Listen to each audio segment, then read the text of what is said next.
it said, I think it told me I was going to be manual. Yeah, I'm on my stream now. Okay. So what we need to do is we need to be able to see both. Oh, Nico's here. Dude, Nico. Okay, Nico, Rob, if you don't know, he was the first guy to ever PayPal. Not only was he the first guy to PayPal me, he was like insistent on knowing my link. So Nico's totally rad. You're awesome, man. And but you know what, Nico? I mean, this is going to spoil the surprise. But what I'm in the habit of doing is when people do that for whatever reason, and of course now it transitions into YouTube, is that I like to send them a postcard, right? So like I'm over here, and I send the guys that were on my team back in my previous job. I still send them postcards from here, right? And it takes a couple weeks to get back. But unfortunately, I only know the address in PayPal if you have it in there, and your address is not in PayPal. So unfortunately, you're not getting a postcard, which I would love to be able to send you. Although I think I sent out an email, so hopefully you get my email. Anyway. Nico's driving around Melbourne, hardly any traffic on the road, meaning coming out loud and clear. Good to hear. Oh, Nico, wait, so you're like listening to us in your car driving around? Oh, that's spectacular. That is like totally awesome. Here's the wind guards you need right here. Yeah, absolutely. So you didn't even take yours out of the package. No, not yet. Well, it would be here. Well, you got to clamp it on, yeah. I mean, it's not gonna do a whole. I mean, if you were like, singing, which of course we should begin doing now that you're a complete rock star. All right, hold on. So you verified that you are streaming on the 20 Seconds in Thailand channel is absolutely going. I am verified. I have chat going on over here, and I am. You got it popped out. I have it. Watch your mouth. I'm from the south. It's been popped. Wait. It's been popped out. Okay. Well, I can see mine. Use a pop screen if you're going to a pop filter. Pop filter.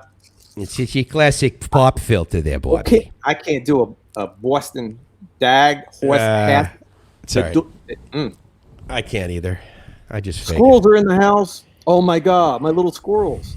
How many? Oh, that's right. I should go over so I can acknowledge myself and show up, right? Squirrel and David Squirrel. All the squirrels are here. Hey guys.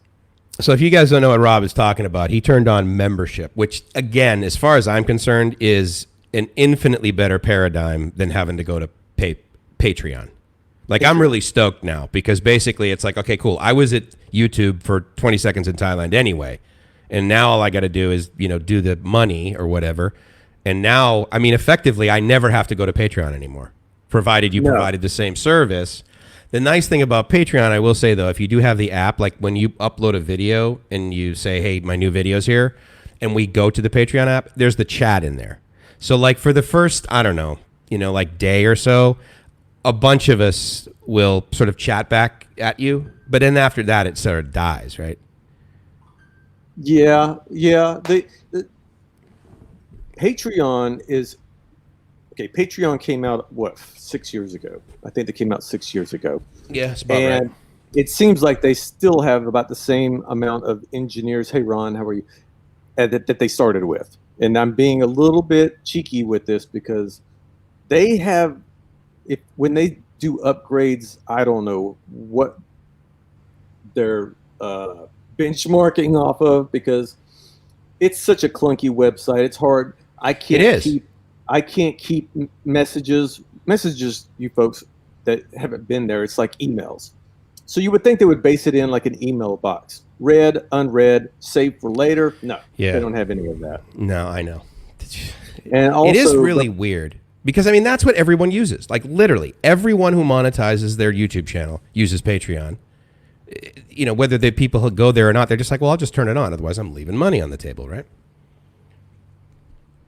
Yeah, well, it was a great way to make content that would be like private, special. You could also, a lot of people do it with music. So if I was, if they were writing a song, you could give your supporters early access to your artwork, whether it's music or whatever. I used it as, hey, you want to support the channel? I'll give you some inside tips. And if you want to ask some personal questions, it's easier to do that than in a public model like YouTube. It was really, really cool. But then YouTube came in and said, okay, well, we can do a version of that. Yeah, right, because we're Google and we have to do a version of all of that, which is fine. I mean, it's a good business model. The biggest difference is how much percentage each company takes from a donation. Yeah, that's true. But again, we talked about that a little bit. I mean, people that say, "Oh my God, I give all this money to YouTube or AdSense or whatever. They only give me, this piece." I mean, for you to, again, obviously this is, at scale, so they have economies of scale. But to say, okay, I'm going to stand up like 150 data centers that are going to be online 100% of the time, and I'm going to allow you to upload as much content as you want, make it always available, and allow you to basically make a living off of this free infrastructure. To be fair, that's yes. For example, if you wanted to go to Amazon to use this thing that YouTube is, you're Yes. delusional. They would be charging you, if you weren't bringing in revenue, they would be charging you. So. Well, and that's what it was disappointing, because when I heard that Amazon was buying Twitch and they were putting their big toe fair. into the pool, I was thinking that they were going to give YouTube a run for their money, because if anyone could, it would be Amazon. Yeah, pretty much. I'll tell you what, one of the best quotes I ever heard from Warren Buffett was, in comparison to all the other clouds. And he just said, the last thing you want to do is give Jeff Bezos a 10-year head start. And that's a very accurate statement, but I'll never forget talking to the Microsoft leadership, the guys that were in charge of Azure. And I said, so, what are you guys going to do? And this was in 2018. They said, this year and 2019 for next year, we are going to outspend Amazon. I'm like, okay, so none of this, we're going to have faster service. We're going to do this. We're going to provide better customer service. It's like, no. We are going to outspend. And I was like, that's an interesting business model, I've got a little thing going on in my chat, guys. I want to let you know. There's a couple of people that said this is boring. They're talking about the live stream being boring, and then some other people are coming back saying, well, what do you want them to do? And others, guys, that's fair. What do you? Yeah. Live stream's not for everyone. This is more like a radio show that me and Mike are just sitting around talking about just whatever pops into our head. We don't have a script. We talk about Thailand. We talk about, just like now, Amazon and YouTube. And it's not boring. It might not be one of my silly little videos. So it's just different. And I understand if people aren't into it. That's why I'm going to try to put from now on the live stream with someone, or just a live stream. Or then if it's not, it'll just be a video. So just to make it clear, we're just expanding a little bit on what the world is doing. The world is moving into live streams, and I find it very interesting to talk with someone else other than just a camera all the time when I'm making my independent videos on, by myself. Well, again, I hope that, we could all argue that, look, no matter what, even if it was better, it's change, right? And some people are like, well, this is weird. This isn't the Thailand Rob I'm used to. And let's face it, dude. Ever since you got your Mac, right, and you've been using iMovie, your videos are obviously very well produced, so it's like, what is this live nonsense? What two bald guys? My God, I finally got used to the one. Oh my! But see, God. Here's the thing. So, what I want to do, because I send PayPal address so I can get a screenshot. Okay, awesome. So I'll do that to one of my guys. But obviously, your chat is going by. Do you want to address some stuff? Because as you're probably familiar, I can talk for a few hours in a row. So, hey Todd, how's it going? No, yeah, exactly. Well, when one of my little squirrels come in, I say hey to them. But for the most part, most of the people just say hey and really good stuff, and I'll try to address it. Folks, I'm going to wave to all of you as you say hello instead of cutting off Mike if we're talking back and forth. But this is new. We haven't figured out a smooth way to communicate back and forth and interact with the streams. 2 different streams chats going on, so it's a bit to take in to learning curve. So I asked my guys when I was on the live stream this morning on my channel, on just my channel. I said, hey, so I would, if you've ever watched one of my live streams, you see that I'm there, but I'm actually probably the smallest thing on the screen. And then there's usually the chat that's scrolling up, and then there's something in the background, be it the pigeon cam or whatever. So I'm curious, can we ask your folks, because I think that, give the people what they want. There's something to be said for that. Would you guys want us to, let's say we just basically put our faces all the way to the end, and then in the middle of the screen was the scrolling chat which was a combination of Rob's channel and my channel. Or maybe they'll be like, yeah, we'd like to see Rob's chat, Mike. We have no use for you. So that, I get that. But I'm curious whether your people, and I guess you probably shouldn't call them that. What do you call them? Do you call them your subs? Oh, they're subscribers, yeah. Your subscribers, okay. Viewers. Yeah, I mean, again, I don't want to, right, I just want to make sure I'm not, because a lot of saying something out of turn. A lot of people aren't subscribed. So just the people that, it's just the people that watch my, David, thank you so much for the super chat. Dave just bought me some Leos whenever we come out of this. See, that would be nice, actually, if that could show on the screen. Right. I mean, that's one of the things that I'm really trying to do is, make it so that you sort of acknowledge, the people that are part of the thing. Right. Because, I mean, again, if it was just you and me doing this, it'd probably be a heck of a lot less. I mean, well, we were doing it actually an hour ago. And then I'm like, dude, we got to go live with this. Like, why are we just talking and testing? You know what would be cool? And this would take a lot of research, kind of like what you've been working on anyway. If we had both of our pictures up like this, but at the bottom, I don't know how, but like within 1 inch on each side was each individual chat box, yours on your side and mine on my side. That would be a technical challenge, but it would be very cool. Yeah. I would want, but see, again, I mean, if you guys are on Rob's channel and you don't know me, that is not shocking.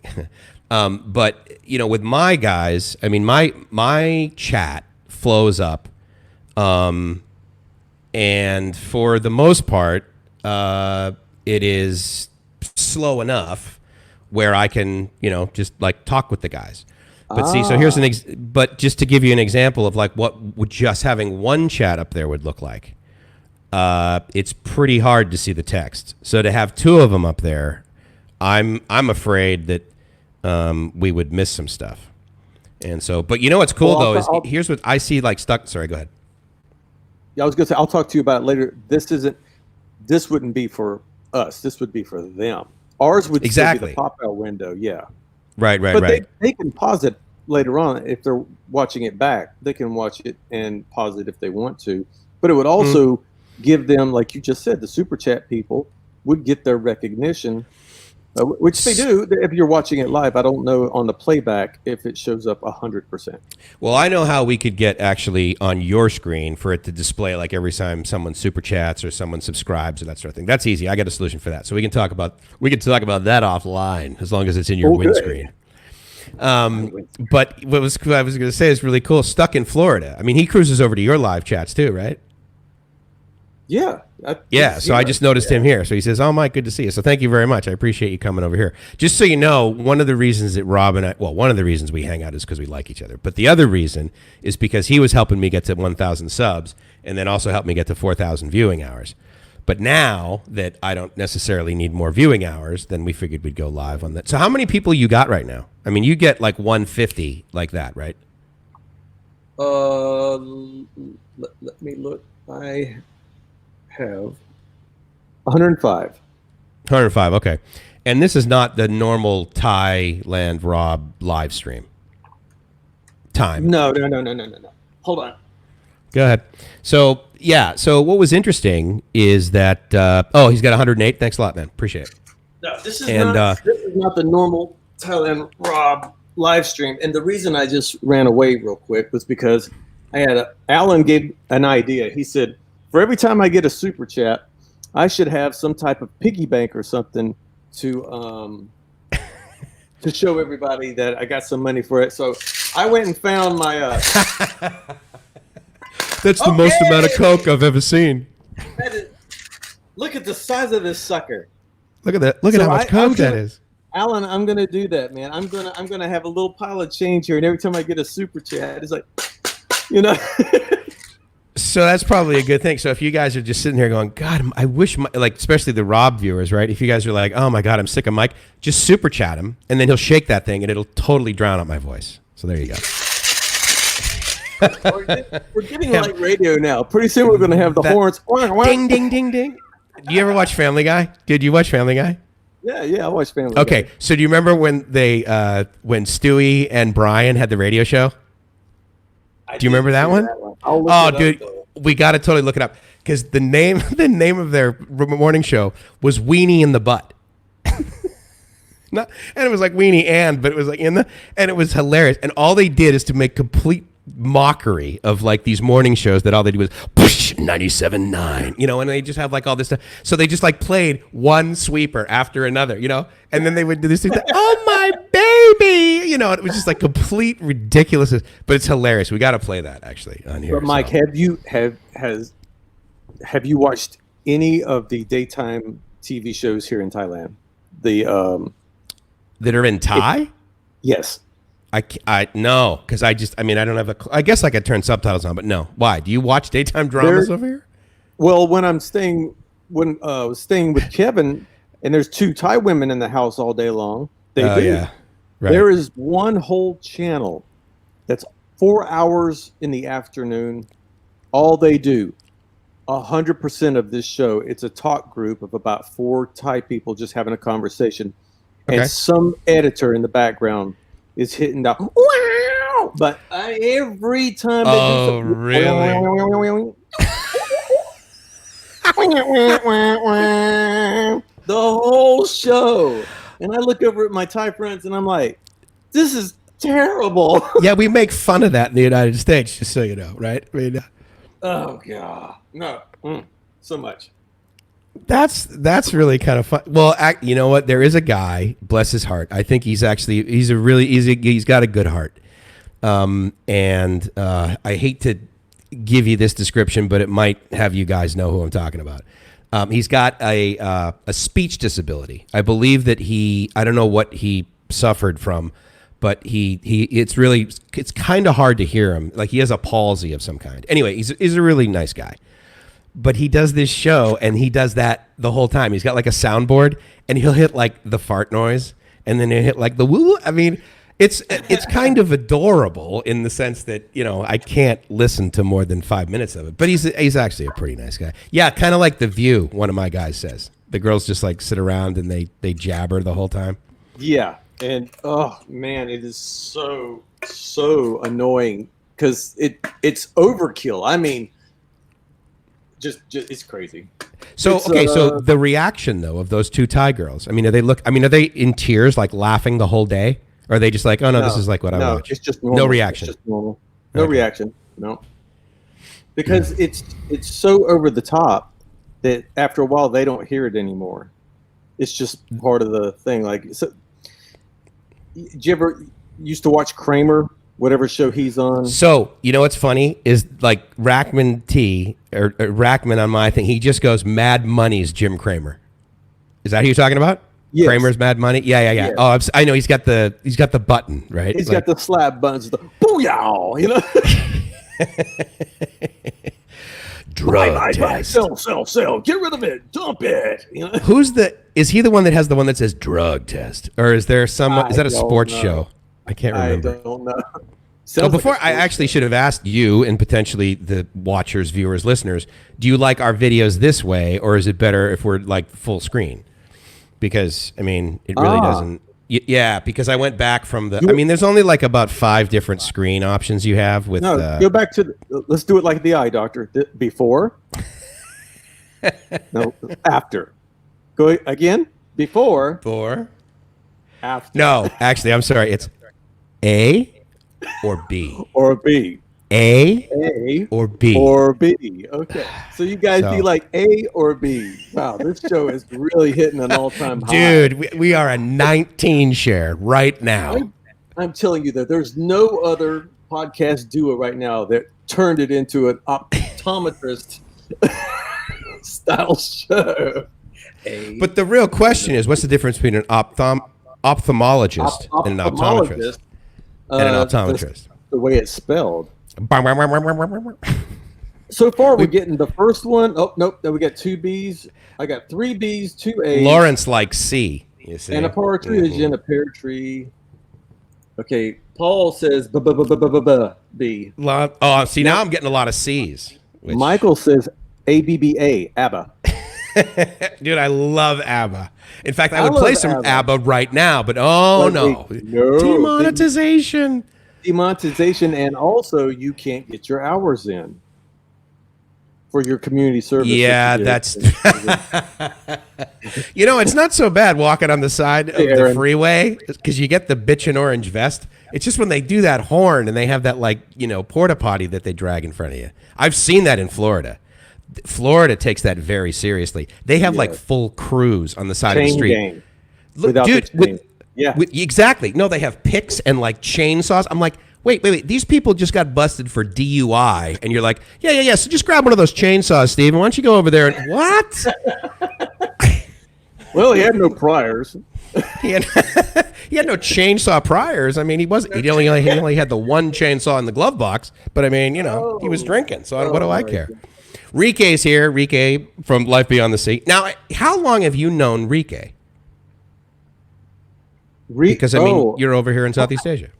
And good morning to you, sir. I've known Rike for a year, but we've never spoke. I mean, we've never really hung out, and because Kevin was in contact with him at one point, and Kevin would talk to me about him, and he would watch Rike at the house all the time. Kevin was on, you know, YouTube all the time, but I've never talked to Rike. I've never made emails or anything back and forth. Oh, okay.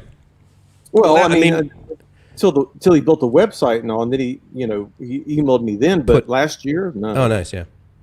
Yeah, you know what? It's funny, right? Because I mean, you and I started talking because of the Thailand thing. Rike and I started talking and hanging out because he's from Southern California. All right, you're laughing there, and we have to give some. I want to say thank you to Daniel. He said that ophthalmologist is a medical doctor. Very important. That's where I'm going. I was laughing because Hayden on my channel wrote optometrist 2 years, ophthalmologist, real doctor 4 years. Absolutely. Well, so and if it's a doctor, then they got to do their hours too, right? Right. And we have to be careful with that, because if you're telling a sad story and I'm reading a chat that's making me laugh, that's not going to go over well. Absolutely, yeah. And that's where Rob, we buried her. Oh my God, he had cancer and he just suffered and suffered and suffered, and you're over there peeing your pants because you're so. Yeah, and I'm like, yeah, really, that's cool. Yeah, absolutely. Wait, died from COVID? What's that? Got a big deal. And then I'm reading something that goes, yeah, do you go out much? Every day. Yeah, it happens every day. And you're talking about death. No, that's not going to work out.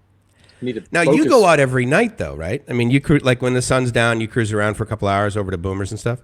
Yeah, at 5 o'clock, usually every afternoon at 5 o'clock, I'll go over to Boomers and I'll sit there for a couple of hours. And then I'll leave and go to the grocery store and then just come home. It's real simple because there's nobody else is open.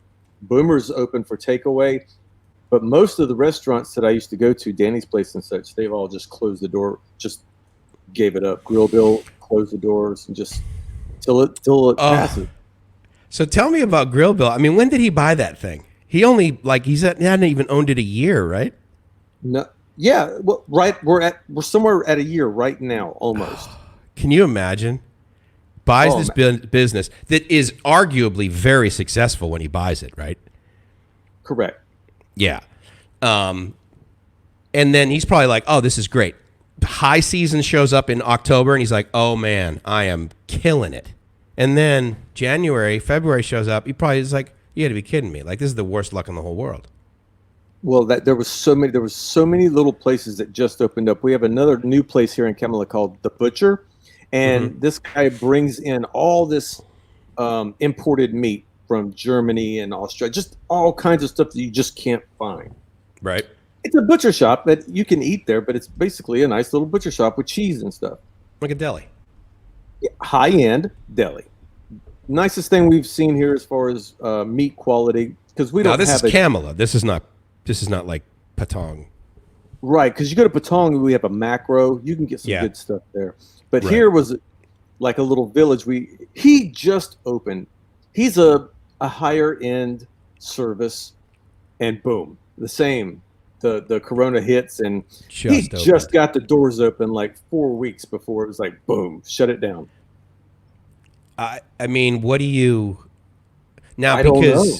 He's a foreigner, so he's got to have at least four. I'm sure he's got at least 4 ties because, of course, to run a restaurant, you need at least 4 ties. And he.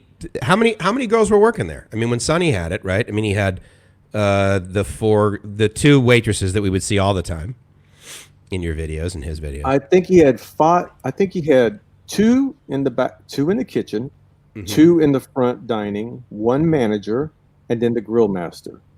Okay. So And yeah, I mean that's not a nothing payroll, dude. no, and that was what he chose. He said, if we're not going to have but 2 tables a night while this pandemic is getting larger, it's Mm-hmm. not going to benefit me or my staff to be here because they also get paid with tips. Okay, now around here, I mean, again, you've lived in Bangkok before, so you know that, like, if you just say to your neighbor, "Hey, I'm going to have someone deliver some food," that makes sense. I assume in Kamala, there's a lot less delivery, right? I mean, people just like go out for food, or is like Grab Eats everywhere there too?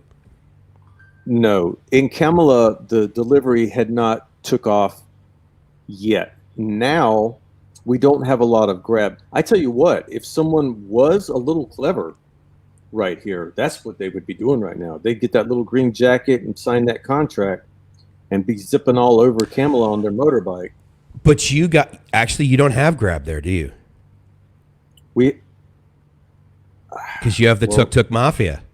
They're basically a union that said no Grab. we have Grab. Do you? Okay. It's just not like Bangkok popularity yet. And we have Food Panda. Yeah. Okay. Food Panda is pretty good. But it was never a popular thing here, like in Bangkok. In Bangkok, it's every taxi cab has that sticker on it. Grab. That's how you eat. Yeah, cab. totally. Yeah. No, it wasn't super here, like it was there. But I'm surprised that someone hasn't. Some of the Thai people that are out of work right now didn't just do that. Just say, "Hey, sign me up. Here's my information, and let me start delivering food." So you know how like you walk out of your place, right? Anywhere in Bangkok, you walk out of your place, and literally you either look 100 meters to the left or 100 meters to the right, and there's a taxi or a motorbike taxi, and all you got to do is throw your arm in the air, and bam, they come to you, right? So like out in front of my condo, there's a whole bunch of guys, and they would sit there, and they had like the little numbers, and so they had the system. There's like maybe 4 of them over there. All those guys have traded in their orange vests for green ones. They are driving food all over the place here. So yeah, I'm really surprised because I mean there were a ton of motorbike taxi guys in Phuket, dude. Michael says Chiang Mai has thousands of Grab and Panda. Yeah, because that's sure. You're right about the taxi group down here. They are pushing and they're in their stronghold, but I think 5 years they're going to be overrun. It's just because that's what's taken over. Grab is taking over Thailand because it's so successful.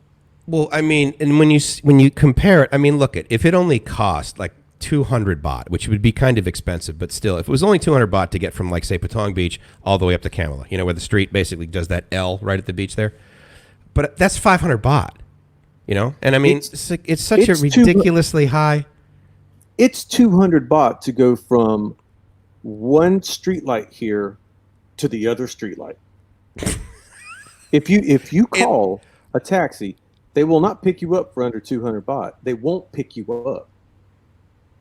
Really? Why? Because I mean, even in like the high season. Oh, then it's going to be more. Then they're going to try to get 300 if they can. Yeah, that's kind of frustrating. So Ron over here says Naughty Nuri's has great ribs in Patong. Have you heard of that place? Nuri. No. Naughty Nuri's. Maybe he's just giving us a hard time. Naughty Nuri's. Well, we'll check it out. No, there's some nice places over there to eat. It's just the main reason I don't go over the hill to go there and eat is because typically when I go and I meet friends over there and I want to eat, I'll probably want to have a couple of beers and I don't want to drink and drive around. Oh, because you're on your motorbike. Right. Yeah. Now, if I was taking a taxi or something, sure, I would go over there more and dine. But those places aren't cheap either. I'm not a person. Those that know me know I'm a 7-Eleven type guy, or I cook at home. Hey man, 7-Eleven, don't get me started. But I'm not a person that wants to go out and spend 700 baht on dinner. I just once in a blue moon. That's it. I refer to it as distracting, and I wanted to thank Nathan. Nathan said afternoon he switched from Rob's channel over to my channel, which again, that's not a requirement, but thank you, dude, because it helps. How many watch hours do you have? Do you have over 1 million watch hours? 15 or do you million. even look at that metric ever? No, that was views. Yeah, I haven't looked. At the hours. Wow, I haven't looked at the all-time hours. I would have to go in and click all history, and I haven't done that. So actually, Ron says he was serious. He says there's a big pig outside of Naughty Nuri's. Where is it in Patong? Is it right on? Is it like when you cruise up Bangla, is it like Second Road, if you will, or like Beach Road? That would be interesting to know. I think the most expensive ice cream I've ever seen in the world is the Haagen-Dazs on Beach Road in Patong, like right near the Holiday Inn. Yeah. Yep. I mean, I did the quick conversion. I'm like, okay, $12 for ice cream. I mean, come on, dude. That's ridiculously expensive in San Diego. Yes. What do you got going on there in the chat? Don't leave us behind, baby. You got gold coming up. Aaron is saying that Naughty Nuri is from Bali, so I guess they're a chain. Oh, okay. So that's interesting. But no, I was going to say, okay, go ahead. They're across from Novotel near Patong Beach. Novatel's the one on the end, right? Yes. That's down near. Oh, in Kamala. Or Kamala. I don't know. Kamala. Mm. He says north of Bangla on Rashid Road, but I don't know. I could Google. It's easy Google Maps. Easy Google Maps. Because actually the name of Beach Road, like in Pattaya, basically Beach Road is Beach Road, and on a Google map it says Beach Road, but in Patong the name of Beach Road is some massive like Thai word that obviously would take me a week to learn how to pronounce, but right. So yeah, maybe that's what he means when he says that road. And Kamala, our beach road is Rimhat Road. Rimhat, okay, that's not too bad. It's almost English. Easy. It doesn't. It's confusing to see a sign that says Rimhat Road. I'm like Rimhat. Okay. This guy asks, "Have you tried Little Mermaid in Patong? Is it a bar? Have you heard of that? I haven't heard of that. I've heard of it, but I haven't been there. It's like a restaurant or something. I avoid Patong. I'm just not a Patong kind of guy. That is like Disneyland on steroids for adults. Well, especially Bangla, right? I mean, Bangla or Walking Street in Pattaya, or I mean, it's the Disneyland of red light district, kind of like Soy Cowboy, right? I mean, Soy Cowboy is just like this, I don't know. Soy Cowboy's got nothing on Bangla Road. Oh no, dude, trust me, I get that. Bangla is epic. I mean, how many floors is Tiger Bar? Mojo, thank you very much for the $5. Yeah, dude, shake the money maker, buddy. Aren't you supposed to do that? Didn't someone just give? No, wait, I got some. Make him take his pants off. We got a $5 from Coco Mojo. Okay.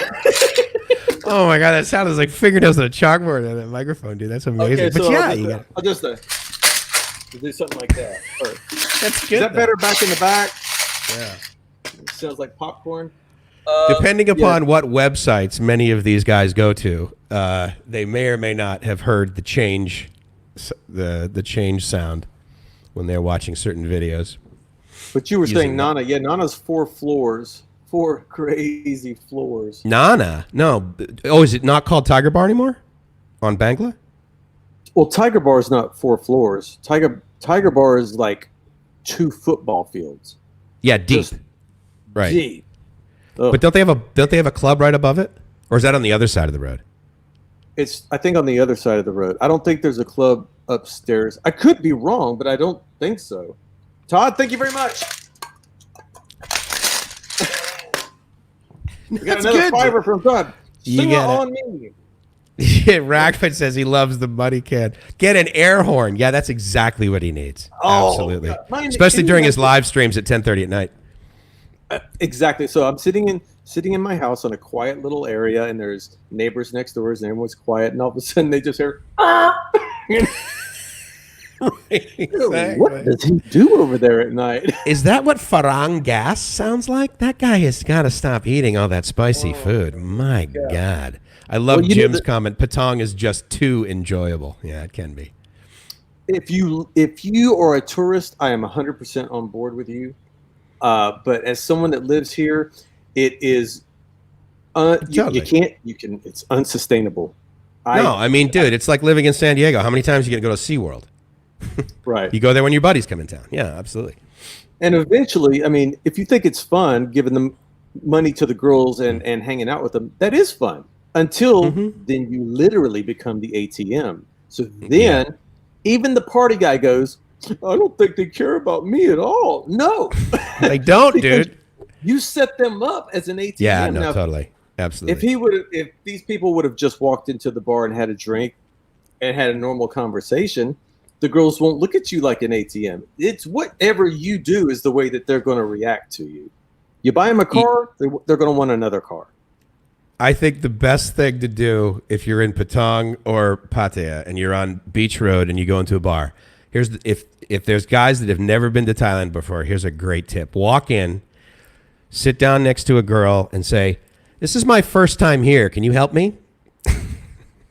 Oh my, no, even better than that. Don't say anything at all, because when you get off the plane, you look so startled and shy, you don't say anything. Now, if you don't say anything to these girls, they're going to be all over you. Absolutely. Introverted people are going to be smothered with beautiful, crazy looking Thai girls all over. For sure. Yeah, it is a pretty, I mean, let's face it, right? I mean, there's no place like it in the world. There's no place like Soy 6 in the world. There's plenty of places like Walking Street or Bangla. Actually, no, Bangla's pretty over the top. Bangla, I've had people, Kev in Thailand, he came here and he went down Bangla once during the day, and then he went back at night just to film it. And he said, this is crazier than Pattaya ever is, because they're trying to put all of it into just that one little spot. Yeah. And then they have that offshoot, right, where they're like the lady boys always stand in their outfits and they was 100 baht for a picture with them or something like that. What's that side street? That's what you remember, huh? So that's your takeaway is the ladyboy area. Here we go. I mean, do you have a can that says judgment? Like, can we just like throw that? Maybe. Yeah. Thanks a lot. No. Now, Patong has the most ladyboy massage places on the main roads that I've ever seen. How do you know that? Because it's on the main roads. You could just walk down and it's like, hello, massage. And you're on the main, like second road, basically, not the beach road, the back one there. Not on the beach road, the second road. Yeah. So many massage places, and it's True. either or. You know, girls and then Kathu, and then girls. Yes, which is good. I always hated the places that I would go into, and there would be a mix, especially when I was first there. I'm like, okay, you're a guy, and you're better looking than she is. Like, what is going on there? You know, kind of thing. Now you can. I mean, once you live here for, what do you think, like 3-4 months? I mean, not live, but come here. Once you come here, I mean, you can spot them a mile away. But at first, yeah, okay, I'm going to agree with you, and then I'm going to tell you a story. Oh, okay. So this is Mom. This is where you shut the video off, just so we're clear. Not that. So, okay. All right, go ahead. I can actually look on like these date apps, like you were talking about Badoo or Tinder or any of these, and I can pretty much spot a ladyboy. One, she's the best looking girl on there, and the way they pose. They pose more feminine than women do. Yes. No, they over feminize their body movement. Yeah.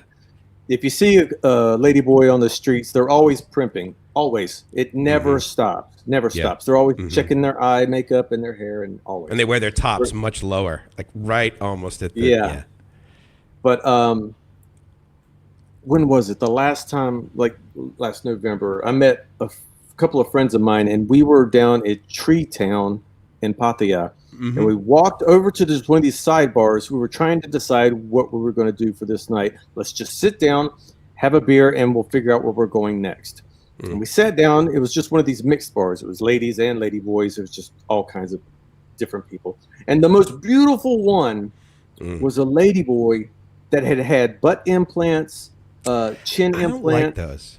Yeah. Well, with what she was wearing, she just looked spectacular. And I looked at it, I was like, wow, look at her. She looks really, really good. And then next to me was this girl that looked like she had a baby, like a little pudge down here, little stuff. Yeah. And my friend said, she's Katoi as well. And I said, no, there's no possible way. Right. And finally, I just asked her, if you've never been to Thailand, it's okay Go to ahead. ask a kathui. Totally. Are you a Depending on boy? where you are, you could offend someone, but it just depends on what level they're trying to play at. But this girl next to me that I would have lost all my money on the bet. I would have lost everything. I've been here 5 years, and I just because physically looked like a girl, like not big boobs, bigger tummy, and just a little chubby, not so good looking Thai girl working at a bar. And you would have bet money this is a female. I would have lost money on that. Wow. And all day long, and I was speechless for the rest of the night. I said, I guess I don't know what I'm talking about anymore. So my first time in Bangkok, I talked to someone it was about 2.5 hours. And then I went, wait, are you a ladyboy? I swear to God, it was a female. And I was just like, oh my God, Yeah. So someone says here, ladyboys are 6 feet tall, size 10 shoe, and other attributes. Absolutely. But I'll tell you what, man, some of them have a great personality because it's like hanging out with one of your buddies. Like they're really good at pool. That's why I like ladyboys, because they're great at pool. True story. The first time I ever went to Pattaya, was down there and met a friend of mine. He's in his 70s. He was 70, I think. Mm-hmm. And we went out on Soi 7 or Soi 5, one of those. And we sat down and we were having a drink, and this kathui comes and sits next to him. I'm sitting by myself. He's next to me, and she's on the opposite side. And she was lovely. She was so nice to him, and he bought her a drink. And I'm drinking my drink, and I'm just people watching, as you do. And I can hear the conversation, but I'm not paying a lot of attention. But then I just hear him go, "Do you have any children?" And I just stopped. Not on me. I looked over past him and looked at her, and she looked past him and looked at me. And I just went, dude, okay. Are you aware? About 10 minutes later, she told him. And he didn't get mad. He goes, what? And then he looks at me. He goes, did you know? And I was like, well, I knew. And he goes, yeah, dude. Damn, I'm getting old. That's what he says. He goes, damn. Right. And he was striking up the most lovely conversation, a 70-year-old man that he was just wanting a nice girl to hang out with and talk to and buy a drink to. Yeah. And he just didn't see it. He didn't see it. Didn't see it coming, right? Welcome to the Sunday podcast. Ladyboys or not? Ladyboys are us. Absolutely. Before, after. Well, you got any good? Now, do your chats like fly by, or are you like able to see them like during the day versus night? I can see them now. They've slowed down. Even I have 166 people watching. Nice work, guy. But they've realized that you and I are talking so much, so they've started just listening instead of typing. So I was wondering whether that happened over there, because that kind of happened for mine. I mean, my guys have they made a couple of comments about the places and stuff, and Damo actually says, check out the bars in the OTOP markets. Awesome spot. What does OTOP stand for? I've seen that using to describe markets. OTOP. Yeah, that's if he's talking about the one here. I don't know which one he's talking about because they have them in different places. We have a on top market. Yeah. No, and OTOP, like the 4 letters. Does that stand for something, or does it mean on top? They just call it OTOP. They've been pronouncing it OTOP on top. It depends on where the country they're from. But we have one here. It's basically just like a 2 square mile, maybe not that one, 1 square mile of just tiki hut bars. But they've been remodeling it. Oh, like that place, like if you basically go down the street from the beach that goes right past Hard Rock and then you walk straight ahead. All those tiki hut bars? Yeah. Okay. Yeah. All right. I remember seeing that. Yeah. That was actually, I met some really cool people back there. Because it's a lot. I mean, because if you're on Bangla, it's like, okay. Mostly Australians own it. Because the Australian bar, I would go down there and they would have all these bars and they put their flag on top of the bar to represent the owner's country. And I would see Australia. And then I asked an Australian, I said, why are there so many Australian bars here? And this is what he said. He said, because Australians think they can open a bar, drink all day, and call it working. And I went, there you go. Fair enough. Yeah, I actually met a guy in Pattaya who did exactly that. He was right behind Avenue. Remember, the Avenue Mall on Pattaya on Second Road. I don't. Sorry, I don't. It's got like a movie theater on top. Anyway, if you like walk all the way through it, then you walk to the street behind it, which kind of ends up going like a S shape over to Macau, kind of. I know that area. You know that, yeah. So the behind there, and he was like right behind there, and he had this. There's this like a little 7. Well, of course it was a 7-Eleven. There's a 7-Eleven every 100 meters. But yeah, that's what he told me. He goes, yeah, I opened this because I figured I could drink all day and basically just call it work. Clay says, "Can you see the Adam's apple?" Yeah, that's kind of a.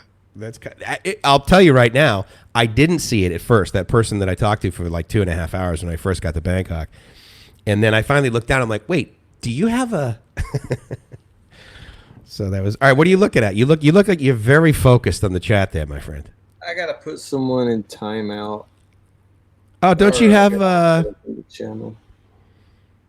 No, not right now. Cause I got to tell you, man, the best thing about not having as many subs is that people just haven't found. Maybe that's it. Just people just haven't found me yet. Although I think honestly, like the guys in my chat, if someone started like doing something, they'd be like, "To get the hell out of here."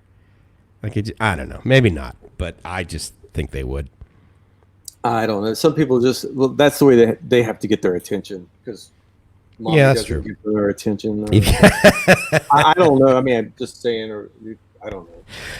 That's good. Yeah, but if you attack them here on the channel, that'll just really help. That is that. Well, no, nothing poking the bear.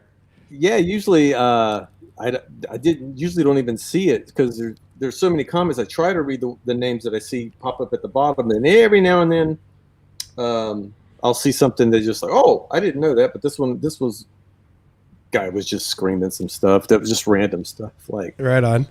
They had to go away. Okay, so today marks the day of no more beer. Is that accurate? You're out, right? What? Hold on 1 second. That's okay. Would have been, yes, would have been. Oh, but you slid it. You're like, no, I got to save this one for tomorrow. Yes, and yeah. So we're done till the 30th, but I mean the 1st. If they allow us to get alcohol, I think it will be on the 1st.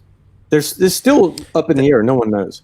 Right, but that kind of makes sense. I mean, there's a part of me that is really surprised that I would think, this is what I would think, is that they're going to allow people to do it for potentially a week or whatever.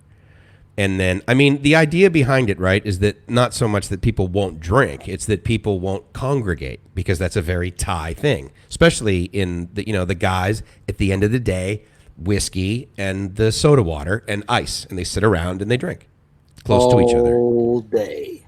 Yeah, and we've got a little bar here that's like Pattaya. Pattaya is notorious on Beach Road right there at Soy 5.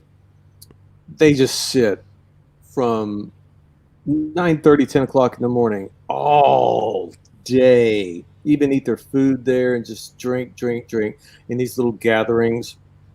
So yeah, I get it. I mean, I get it, but the bars aren't open now. But what happened in a couple of places that I read on the news was people were having these private parties at their resorts. They would just invite everybody over, and they were having kick parties over there. Right. And the powers that be said, no, well, we can stop that too. So a few bad apples, ruin it for the people. That's true. But I mean, where you are, I mean, you're not hearing. I mean, dude, if you look at the numbers, I mean, again, more than one death, I get it. It's not good. But I don't even think, I mean, maybe Thailand has broken 50 deaths. They certainly aren't at 100, even close to 100. Yeah. And what Gracie's telling me about the Philippines is that, it's like many days in a row, and basically everyone in her province, no one's been infected by it, or no one's been tested that has the results. But I mean, is it slowing down? I think it feels like it's slowing down. Well, I can tell you here in this area, everyone was really, really, really nervous 2 weeks ago, 3 weeks ago, when they first came out, shut everything down, and made it a rule that if you didn't have your mask on in public, it was a 500 baht fine. Stay inside. Oh, wow. Don't get this. Blah, blah. Everybody had that kind of nervousness. Everyone had that nervousness. This week, now, everyone's just like, okay, I'll obey the rules, but not really sure why we're doing all this when it seems like we could be open. And that's the way everyone seems to be. I can't speak for all of the Thai people, but my Thai friends, their shoulders aren't up like this right now. They're not paranoid and, doing this when people walk up to them. And I can tell you that me personally and Boomer were very, very nervous 4 weeks ago. I was really scared. That's why I didn't go to America, and I don't want to get anyone else sick. Yeah. Right. Well, both of us, right? I mean, our parents are in 70s or 80s. And I mean, regardless, I mean, that everyone sort of defaults to that. It's like, okay, were they old? Okay. Then of course they died. Or did they have pre-existing conditions? So, I mean, again, that's the first thing. How old are they? And I would not be concerned about I'd be concerned about being on the plane and some person, to no fault of their own, they just give it to me. And then I walk into my parents' house, give them a big hug and a kiss, and then bam. Yeah, and that was it. 4 weeks ago, I was just on a plane, literally. Well, yeah, up here. But it was pretty empty, I bet. Oh, it was pretty empty, but I was still in the airport. I was still on a plane. I was still in a taxi, and I came back. So after the 2 weeks of me being here, and I know everyone's argument can come back and go, well, you could be asymptomatic. Yeah, forever. We could be asymptomatic forever. You never know if you're asymptomatic or you just don't have it. Well, that's why they call it right. But that's what I'm saying. That's what I'm saying is that Boomer and I now, we've been sitting and we see each other every day, and so we're not nervous around each other. I don't like when a stranger walks up within 3 feet of me. I still get a little bit paranoid. Do they have a mask? Some do, and some it just depends. There's not a lot of that, but sometimes people come into Boomer's, order takeaway, and it's just someone I don't know. I don't know how long they've been here. I don't know if they were sick or not. Mm-hmm. But hanging around people that I know, I'm comfortable. They're comfortable. We're not nervous about that. And I haven't met anyone that knows anyone that's had it. So that just adds a layer of where you're not as nervous, it could be a bad thing, to get relaxed.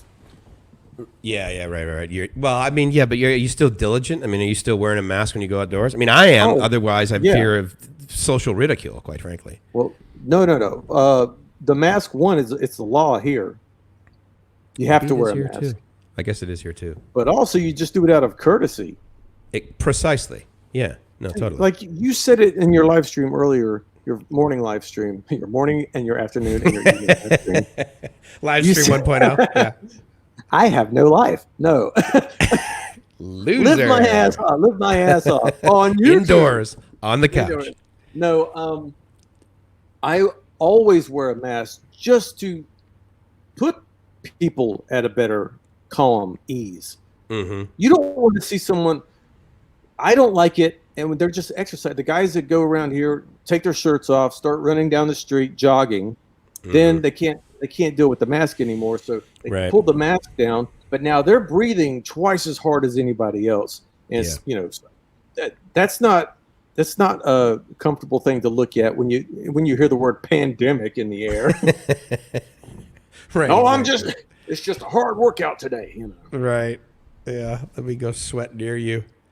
But these Thai girls, man, they'll go bicycling and cycling and running with the mask on. And some of the Muslim girls do it with the, what do you call that? The hijab, is that right? No. No. Anyway, I know what you mean. Yeah. They're wearing the whole thing and they're jogging. Well, they are anyway. I mean, that's their custom, right? Yeah, but to work out in it, just imagine they could be sitting at home. Burqa. They don't have to wear it. Burqa. Yeah, they wouldn't have to wear it. Logan. Yeah, and I live in a Muslim community and I still forget it. So that was funny when I went down to Phuket for the first time. And I'm in, I'm doing the tourist thing, right? So I'm Bangla and all that. And I took a bus up to Kamala, which I loved, by the way. You know what I love? You know where that, and you've been there many times. It's where the road literally goes right at the beach, and there's like that little, I don't know, like fence kind of thing. Roundabout. And then it takes a 90. It takes a 90 degree and it goes straight inland, right? Basically. So if you keep walking though down the beach, I love it down there, dude. There's like a beach path. There's one little restaurant after another, and you get all the way down, and there's those rocks at the end. That is like one of my more favorite beaches in all of Thailand. Really, because most people don't like that beach. Just I guess mainly because. Wait a minute, you're talking about the beach that's not in Patong. It's between Patong and Kamala, right? Okay, so yeah, maybe it's between that and Kamala. I thought that was Kamala.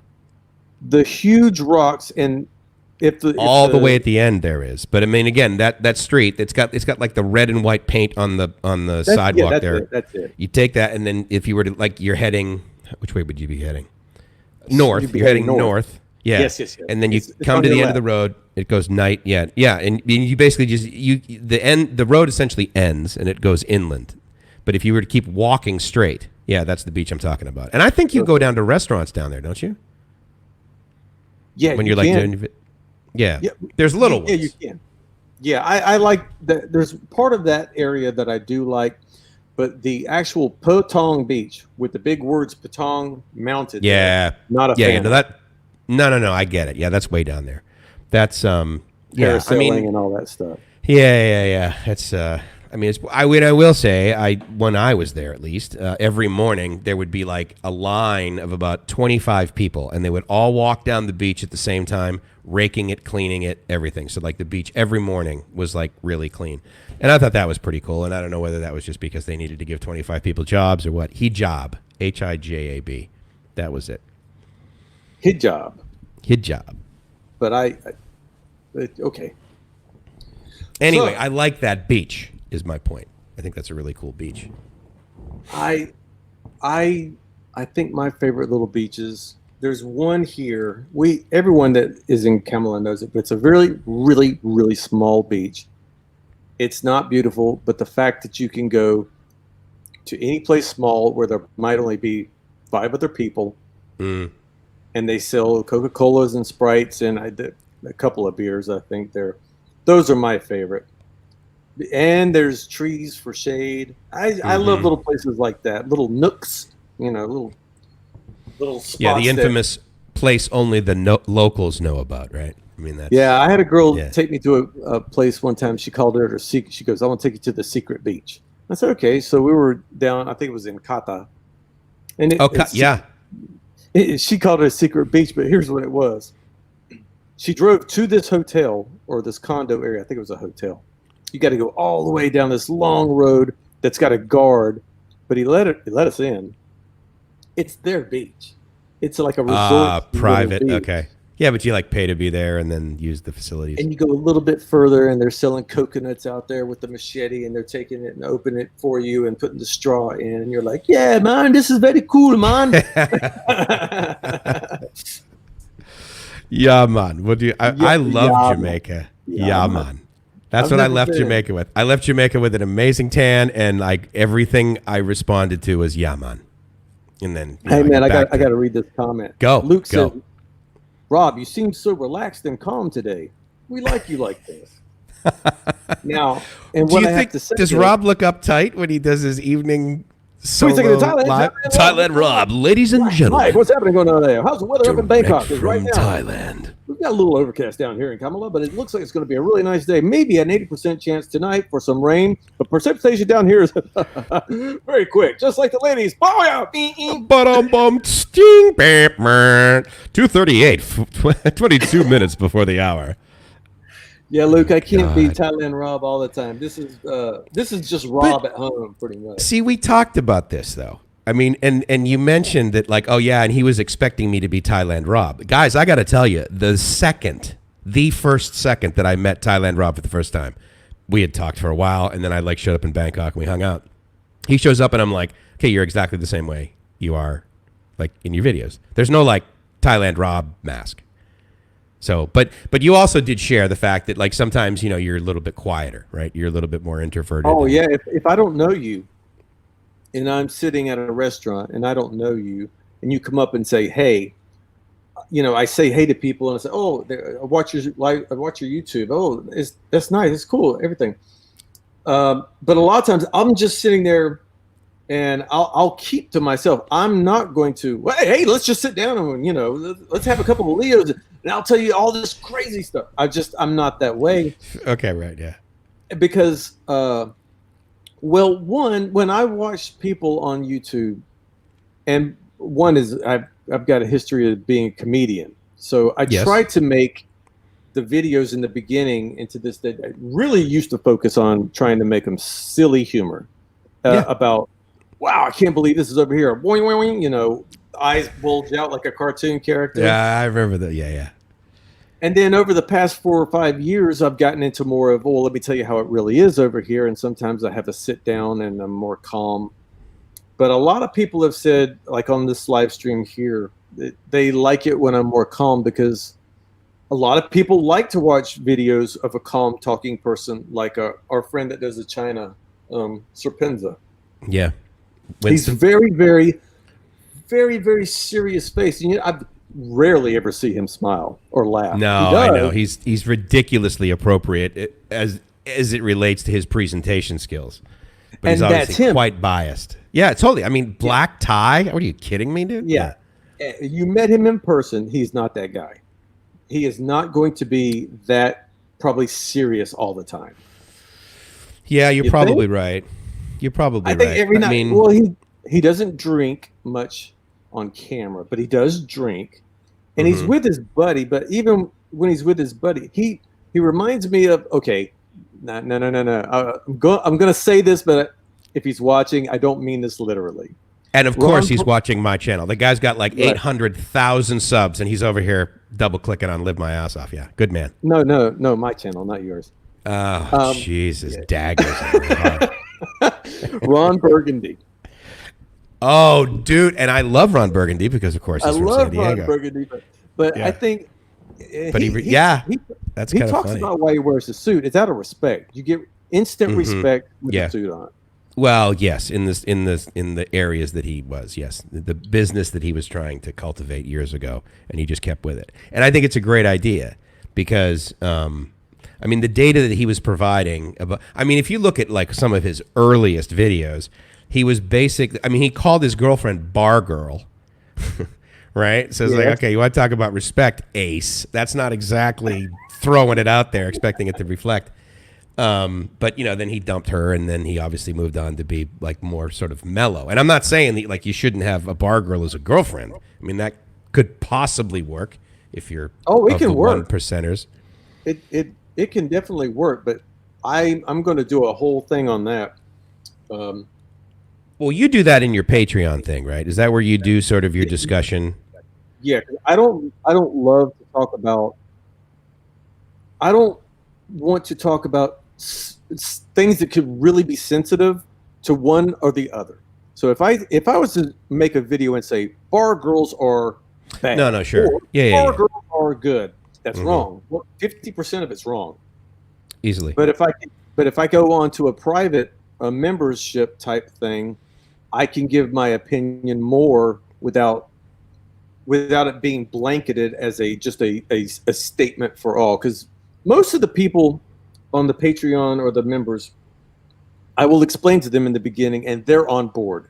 They're paying for information. They want this information. Right. Whereas you get on YouTube, you just take a camera going down like these guys do, just showing the girls on walking streets. And they're just saying, she probably cost this much. That's just wrong. You don't know anything. And I know. Yeah, but you get views. There was a guy that used to do that all the time. It drove me nuts. He knew everything about every person in Thailand. And he didn't have a clue. No, he had a clue. He had a clue, but...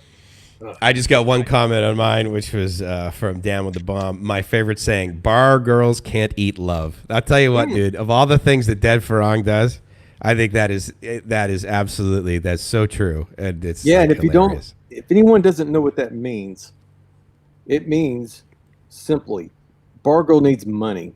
Mm-hmm. You She doesn't can buy need your her attention. flowers. Yeah, You can say the sweetest words. You can write her a sonnet. But until you're handing over the cash, she's not. That she can't.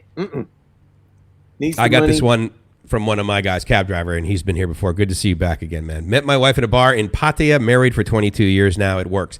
Absolutely, dude. It absolutely works. You talk to a bunch of guys that will tell you, do not use an app to find your girlfriend, and that's exactly how Gracie and I met. Because it was a proximity thing, and we were there. Now, if she was like not genuine, then she wouldn't be but we wouldn't be together still, But I mean, yeah, there's a whole bunch of stuff out there that in general, it's not going to work. And One size doesn't fit all the. Yeah, no, totally. Because I know people, I know I have introduced 5 married couples to their partners, subscribers, and I know 3 of them that used to work in bars, and they came to work at the bar so that they could find a husband, and it worked. It's worked for him, and it's worked for her. Now, I've also met bar girls that have taken every sip of life out of a foolish relationship. Right. And you know what? There's probably plenty of poor guys that went through a divorce that sadly ended very poorly. Another winner! Ding, ding, ding, ding, Thank ding. you, Paul. Thank you, Paul. I'm sorry. Go ahead, Mike. No, that's good. Is that Paul T? That's Paul Pratt. Okay, just wanted to make sure because Paul T was hanging out over here in the cool kids. Paul Pratt's in the house. I want to give a special thank you. Happy birthday Hey, to Paul Brett, Pratt. somebody scream! That used to be a huge one, dude, when I was in the clubs. Oh, my God. That would get everyone riled up. We should get you. See, golly, man. Golly? Dude, golly, where are you that's from? North Carolina. Golly, no, golly. Did you guys think that, like, Dukes of Hazzard was a documentary going up in North Carolina? Wow. I never thought about it that way, but they would do things a little different, but they were not far off. That was not far. What I was going to say was when you get super chats, that's what we have to do that. Go, all right, folks. You want a super chat? Do you want a $5 Do you screen want a out? super chat?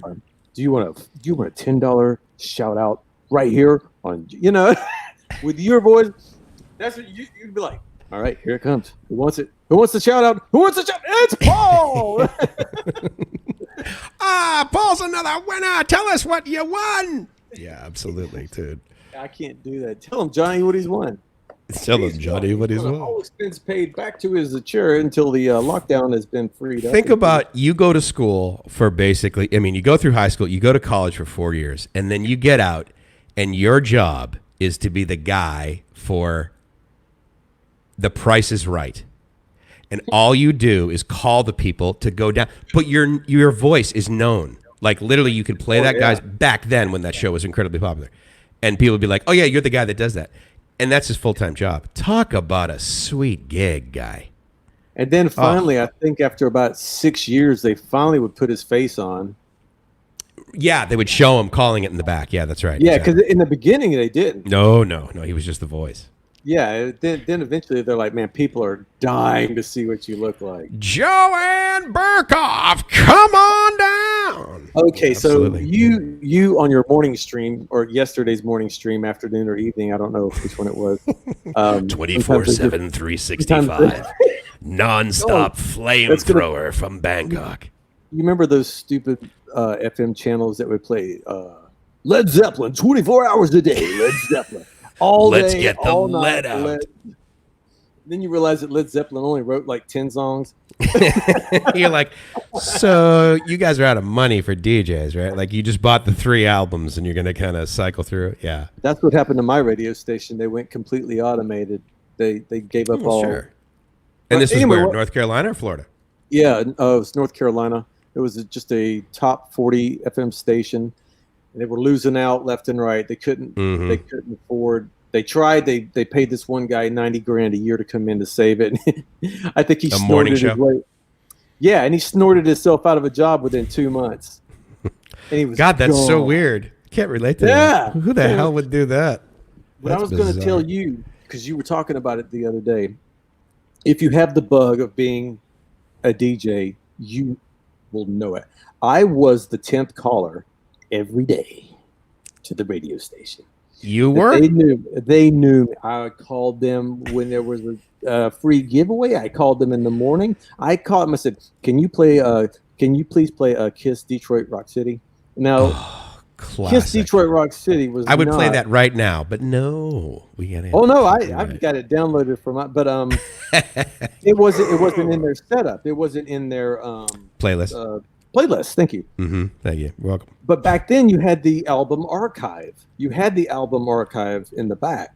Of course. And I would call, and I would call, and I would call, and then finally, about 10:30 at night, they'd finally play it not to get, because they didn't have it set up back then on who gets the royalties if it wasn't in the playlist. Then they had. What year are you talking about?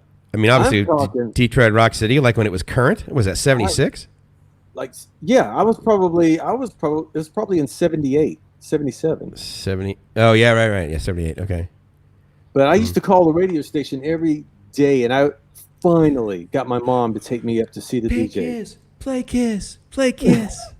And I knew that they were tired of me calling, but they can't tell a kid to go away as a kid. They can't tell anybody, dude. Are you kidding me? You might be the guy that buys something. Trust me, I get that. I used to get so many annoying, and if they were girls, it wasn't so bad. But I'm like, why can't you annoying people be female? I mean, God, I don't really want to talk to this, But I remember, I think one time, maybe it was a birthday or something, and they said, "Well, what do you want?" I said, "I want to go to the radio station." Mm-hmm. That's what I wanted.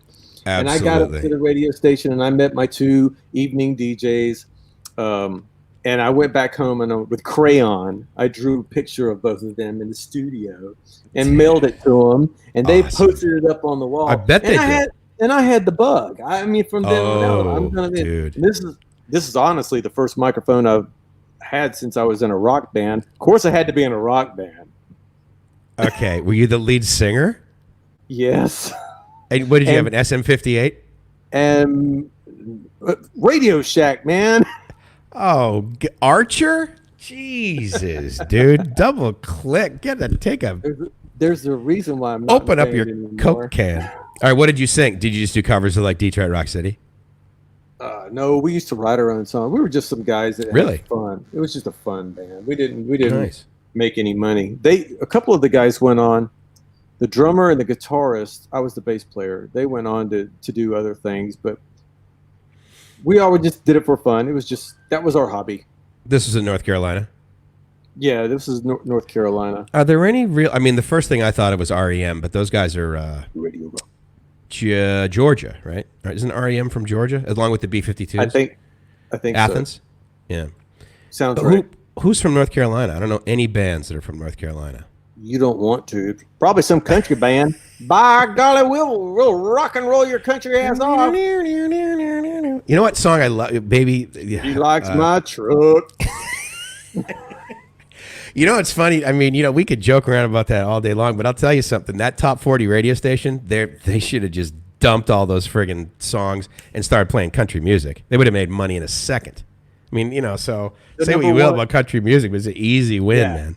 The number one in our market was a country channel. Yeah. Always a country. Dude, yeah, the minute you get out of like the big sort of modern cities, it was country, and then it switched to like urban. Then that became number one in the country. But when we had DJs, we were triads, Motor Music, 98.7 The Zone. And then when it went fully automated, it was 98.7 Simon. That's all you ever heard. Simon, which was a syndicated show format. Yeah, and that's all it was. Off but it was bird. The craziest random stuff. You would hear AC/DC Shook Me All Night. Well, no, that's a bit much. You would hear like Stairway to Heaven. Okay, Aerosmith. Yep. And then Elton John. And then ABBA. And then the Bee Gees. I mean, it's all over the place. Yeah. No, a lot of stations tried that, and then they realized, these royalties are killing us, and like we got to get this down to 300 songs. That was the big thing, basically, in the late 80s. It was like, if we can get our playlist down to 300 songs, we are golden, because then we just basically play the hits or whatever. So, many people are on your channel watching you as we speak? Good question. Let me cruise over. I have 150. Oh, hey, I got 1.1 killa subscribers now. That's pretty sweet. 20. I got 20 on mine. You had 1.1 yesterday. No. Did I yesterday? Oh, I wasn't stalking myself like you are. Probably but already in bed asleep because you go to sleep at 8:30 at night or something like that. Well, that's because I get up for the mornings. For your morning live stream, then take a break for 1 hour. Morning live stream. It's the afternoon live stream with Rob and Mike. And then 3 hours of power. Yeah, absolutely. 3 hours of, 2 bald guys in Thailand. 2 bald guys. Hashtag 2 bald guys. That's what I'm talking about. I mean, how is this wrong? I was going to say, gold, baby. It's gold. For those of you in my chat box, can you please show me, or please type in how many thumbs up is on my channel, because I cannot see that from my channel. One of my guys just said, Damo says 150 likes and Rob will upload the songs he performed. Oh, no, I won't. But you did. Do you have any? I've only seen the one video you did, and it was probably, 4 years ago. And it was old footage of you doing your stand-up routine. Yeah. Do you only have the one? Because I literally only have one air check from all those years. I just threw all the cassettes away. That is the only video of me doing stand-up, and I was lucky to get that. That was from someone in the audience. I had asked my girlfriend video, that night, because that night was it was a pretty full house. Oh, it was a packed house. Wait, yeah. That's not same. These comedy clubs are kind of small, but still, probably but whatever. And she forgot to film it, but someone in the audience did, and it got around to me, and I got that. That's why it's probably filmed on a Casey Neistat would call it a potato. Oh, thanks for letting me know how many thumbs up. Thank you guys. Aaron's lying. He says 213, but thanks for wishful thinking. What, that are watching you right now? No, the thumbs up. Oh, got it. Okay. 50 or 60 thumbs up. I can't see it from the screen that I'm on, but one of my members, he's like 213. Very optimistic there. Just give it another 3 hours on this live stream, baby. Okay, so that's a good question. So your longest live stream is maybe 30 minutes, right? You basically just come on. Usually you would do live streams. Correct me if I'm wrong. When you would give updates. I mean, lately, sadly, it was the updates on Kev, right? Right. Yep. Yeah, for a while there, and then, but before that, I mean, you were not a live stream guy. No, one, I was terrible at it, and two, on my phone, I only have, believe it or not, you're going to laugh at me, I only have a 2G network. On your phone? Because I'm still on a plan on T-Mobile in America. So when I travel, I get 2G. What? You don't have a Thai SIM? I do have a Thai SIM, but the phone that I use for... it's a long story, so let's just move on. Well, we got time, dude. I mean, I do 9-hour live streams, so bring it. Well, yeah. So I was having trouble with the Mac because you have to use Chrome browser to do a live stream here. It won't do it on Safari. Right. Yeah, that makes sense. So I was just not in the mood to mess with it. I just, I'll just make my normal videos. I won't do that many live streams. But if I had good Wi-Fi, I could set the phone up and do an update. But I just didn't have a topic for live streams for the most part. Of course, now after watching you, I realize you don't either. You just keep going. We have topics show up. Topic. Shiny red ball syndrome, baby. Absolutely. You're sitting there 1 minute, you're talking about the weather. And the next minute, you're talking about you and Gracie. And the next minute, you're on what AM and FM stands for. And I'm like, okay, well, I've learned a lot today. Do you remember what they stand for? Modulation. Oh, for the love of God. Am I that shitty of a professor? Actually, I was just walking around the house letting you roll and listening to you, but I was trying to help you get your hours. That's true. And you did. And I want to be very clear. Thank you very much, honestly, dude. Seriously, for all the help. You could be one of the hottest girls on Twitch gaming, and I still wouldn't want to watch for 9 hours. Yeah, no. I mean, I get it. I mean, I get it. But you know what, dude? I get other people that do. So I just had someone, Thoughts, Ideas, and What is their channel. And they said, native San Diegan here. You were a DJ in San Diego? Yes, I was. And they were a big Jeff and Jer fan since the 90s. Great to start watching you viz. Thank you so much for coming by. I really appreciate it. You're probably a new subscriber, so you're my hero. Thank you so much. Yeah, so I was, so Jeff and Jer was the #1 morning show. Sorry, one of the top morning shows in San Diego. It depends on your demo. And yeah, so I was their engineer when they were over at Star, and worked with those guys for a long time. Tommy is still a really, really good friend. Hopefully you're connected with Tommy actually on Facebook. He's a good guy. And yeah, so I was Nick Summers on San Diego's Alternative Rock 92.5 The Flash for a while. You were Nick Summers? I was Nick Summers. Yeah, so I was, because my last name, it's got too many syllables to be able to have like a radio name, right? So my last name changed to Summers because that's really easy in Summers, San Diego, right? And I was Mike Summers, and that was really easy because it's really easy when you can remember your first name. But Mike then, Summers. Mike Summers, ladies and gentlemen, on San Diego's. Mike Summers in the house, Mike Summers. #2 with women, dude. #2 with women on the weekends. Good morning. And so they hired a new guy to do the mornings, and he was really talented, but his name was Mike. And so you don't have the morning guy come in and you don't change his name because the overnight guy, so then I became Nick Summers, which was fine. It really didn't matter. Name is not really relevant. Although I remember, man, doing it back then, and we would go into nightclubs and we were stars. I couldn't believe it. I mean, it was just, but now, I mean, no one can. Now, unless you're a Vici, you're like not a star. I got people that are signing off. They're saying, see you later. So I'm just saying, see you guys later. If you're checking out, or if you're leaving right now, we'll see you guys later. And thank you for stopping by and saying hello. And just to be clear, this is not Rob's new format. Fear not. Yeah. Yeah. I mean, we just, hey, when in Rome, just live stream. Well, yeah, you're indoors, sure. Yeah, we're indoors.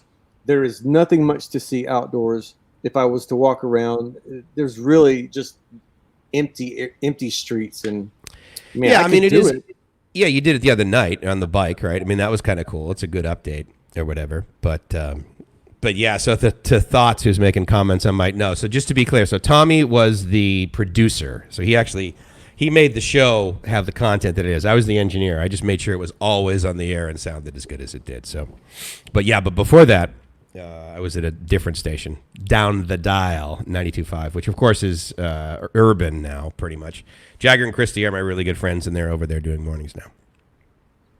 My radio DJ name. Oh, here we go. Boobs McDonough. Let me guess. No, one word. And it's got a history behind it, and I wonder if you're going to see it when I say it. My on-air name was Zoolander. Zoolander? Just like the movie. Look. You sure it wasn't Pee Wee Herman? I mean, that was a pretty intense face you just made then, dude. Pee Wee Herman? No. He was in Sarasota. We won't talk about that. Right, in the movies. Yeah, I'm in the movie theater. Talk about the worst way to be known. Oh, my God. That ruined his career. Wow. So Zoolander. So where did that... Did you come up with that? Or was that a PD? I actually remind a lot of people in the world of Ben Stiller. A lot of people would always come up and say, you remind me of Ben Stiller, because we both have really deep-set eyes. Right, that's the reason. He's got a hair, but he's got the deep-set eyes. He's not tall. We have the same. It's just the global popularity is probably the biggest similarity. Yeah. Aaron, thank you for the 5. Shake it, buddy. Shake it. Don't break it. So thank you for the super chat. Thank you for the super chat, Aaron. Catch you later. But so right after the movie Zoolander came out, and there was a Halloween party, and I dressed up as Zoolander, and everyone was laughing. Then I was in the radio station, and I went, I don't know what to call myself. And one of my best friends, she's like, "You got to call yourself Zoolander." And I went, "Oh, well, yeah. Why not? I'm not going to be here probably long anyway." So how long were you there at that station? I mean, you said just a couple of months. It was a couple of months until because they switched. They switched the general manager because it was a failing station, and then he couldn't bring it back, and that's when it finally went to Simon. Thank you for listening to Simon FM.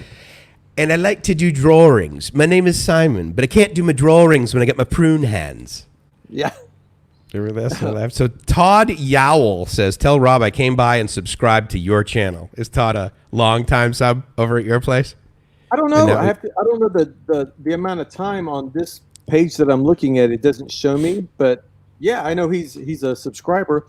But wouldn't that be cool to have a list, like when people actually chatted, to show like the date right beside them that they signed up to be a sub? That would be cool. What they do have an emoji badge that goes with your subscribers now, but it only even your subs. I thought it was just your members. Nope, subs. You don't get it. Okay. You don't see it when you look at the chat. You don't see the little red circle next to their name, and it says it's been a member for 3 months.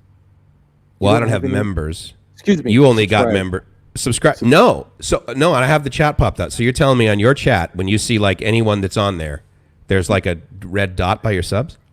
No, only when you go back and you read comments on previous videos. Yes. Okay, that's an interesting thing. So I didn't know. There's a red badge next to a subscriber's name. It'll tell me if he's been subscribed for 4 years, 3 years, 2 years, 1 year, or 4 months, or 2 weeks. Wow, that's pretty sweet. It was really. They didn't even announce it. They just threw it out there. Yeah, that seems to be pretty common with actually a lot of Google things. I mean, at least they have a heck of a lot less things in beta now. Man, their entire platform used to be in beta with the exception of the search engine. Mike on my end. Mike is a subscriber. Mike, I know you. Me? I know you. He hate. No. This is Mike, subscriber of mine. He can't stand live streams. He says, "Oh, really? Seriously? Now you're talking about YouTube?" I mean, I apologize, Mike. I know you don't like this. I don't know why you watch them because they're so. I know you don't like them so much. Crazy Bubba. Crazy Bubba just gave me a $5. Dude. I'll tell you what. I think Rob's pocketbook likes live streams a lot more than Mike does. That's probably very true. Yeah. Yeah. Well, you don't have live stream enabled. So you can't like it too much. What? I don't have live stream enabled. I don't have super chat. Okay. Are you getting? Do you need? I need a break. You can't do a 4-hour show. You can't do a 4-hour show. You got to be able to go 6 hours, baby. I am amazed that you can just keep going, and I guess I could. I just didn't think people would want to hear anything else that I had to say, to be honest, and I just want to like shut it off. Well, the simple answer to your question is because the people in the chat. I mean, much like yours. I mean, dude, I mean, think about how much. Once everyone says hello, sort of at the beginning, and then when everyone comes in, they say hi too, which is totally awesome. I love that. But I mean, someone will ask me a question, and obviously, look, to be a DJ, you got to be able to sit in a room with absolutely nothing and describe the thing for 1 hour straight, just talking. You got to be able to say that. So, because usually I have an agenda with the live stream, like it would be an update on Kiev or the weather or the coronavirus. And I never just thought about, okay, well, I'll just sit here with a bag of popcorn and a Coca-Cola, and we'll talk about, the bad news bears go to Japan. And what is that where they went? Was that part 2? I can't remember. I don't know where. There was like 5 parts of bad news bears. The bad news bears. Man, we're getting all the Caddyshack. Let's go way back. We'll take let's take the way back machine and go. What's your demo, dude? I mean, are most of your guys like 45 to 54? Like when you look at the things in there, that's what the majority is for me too. 45 to 55. So my age group, that window is the same age as me. Yes. Yeah, I got a couple of guys asking me why I don't have Super Chat. And the short answer is I only recently got 1,000 subscribers, and I only recently, I think today, actually, thank you guys for this morning, got the 4,000 hours. You're welcome. What's that? You're welcome. The reason that Mike is celebrating today is, one, I'm on. So let's be clear. Yes, it was you, absolutely. But Rike also helped me out, okay? I mean, if it wasn't for Rike, you and I would not be talking right now. Yeah, because you probably wouldn't have known about my channel, right? Because you didn't think I had one. I forgot about your channel. That is true. Oh, man. 460 some videos that you have, I think. And how far back did you go? No, I just went on Social Blade and looked you up and saw that you had Oh, got 400, it. 400 some on that channel, and I was Okay. like, wow. I And did not here's the even thing know. about Social Blade. There's a definite amount of data on there that's like totally cool. But if you like look at their rating system is ridiculous because if you look at your channel, which has like 55,000 subs, then you've got a B plus, or I think you have like a B minus rating, and I've got like a C Yeah. plus, which is ridiculous. I mean, the delta, you No, know, it doesn't matter. I was looking at it last night because there's another YouTuber that's struggling, and he's been doing it for a long time, and he's getting uh, upset about some of the numbers on Social Blade. And I said, you cannot trust those numbers. no, One, those numbers can be manipulated, and two, if you look at the revenue that it says, it's such a joke. You could be totally. making $1 or a Or million. 10,000. Yeah, no, it's ridiculous. The range. I'm like, what kind? Come on, dude. There's an algorithm. It's easy to figure out. Yeah. And then I told him, I said, okay, so go and look at two different channels, one that's not doing that well and one that's doing really well, and look at both their numbers, and you'll see it doesn't make sense. Because if you look at someone that's getting 10,000 views every video and one person that's getting 500 views, and they say that they're making about the same amount of money and Yeah, stuff, come it's on, completely, it's completely wrong. So No, it cheered that's them up a little ridiculous. bit that, yeah, don't stop, try not, and that B minus or C plus or A plus, Whatever. it's just a algorithm of number crunching on their side. It doesn't matter to anything. It's They pretty could random. be they could be adding in some hot girl's Instagram. Oh, yeah, sure. I mean, dude, if you got good account. thumbnails, right? I mean, that's like totally going to help. Damo says that he only discovered my channel from yours, so thank you again, Rob. And then Clay says that he found it from Rike's, right? So I mean, it's just the good news is that I'm honored to like have a bunch of cool friends in my life. So Ron also says if you had Sunny, it could have helped you. Could have helped too. But And, Sonny doesn't. He doesn't do YouTube anymore. No, he just does paid, right? I don't think he's done much of any anymore. He might do like one every 3 months. Yeah, I think okay. Yeah. I mean, I haven't seen, a whole lot of content, which is too bad. It seemed like the way, again, this is from my perspective, not knowing him like you do, but from my perspective, it really seemed like he just was like, and then he just cratered because he just seemed like he was just getting so much crap. It seems like there was like a peak of trolls. And for whatever reason, it seemed like just about the time he was like really, really he got hammered by a ton of trolls and then just said, that's it, I'm done.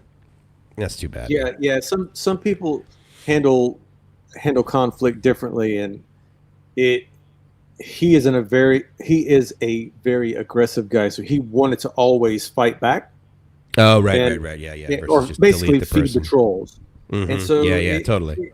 It just, in the end, I mean, what's the point of waking up every day for another war, for something that you started to do that was fun? Whereas, I don't like trolls, but I don't fight them. I just kind of try to delete them and report and get rid of them. And because, if this was going to be a battle every day, dude, can you imagine the stress of just not even wanting to get out of bed if this is what you called your hobby and or job? No, I mean that was probably one of the top. Oh, who are we saying? Who are we saying hi to? Sorry, I was just saying goodbye. I'll say it in the chat. Your top what? Probably in the top 5 topics that I would go over with the folks I was coaching that were in the business. I mean, it would be like, some of them I would have the exact same conversation that you had with this guy, which is don't pay attention to Social Blade, and it would basically be do not pay attention to the National Enquirer. But it's tough. That's where the real news is. Well, that's exactly because and then of course Fox wasn't around yet, so there was no fair and balanced. And but yeah, no, it's tough. It's absolutely tough. So Ron says that he found you through Sunny. I think I probably found you through Sunny because he was like only one of 3 probably Thailand vloggers back then, right? Scott, him, and JC.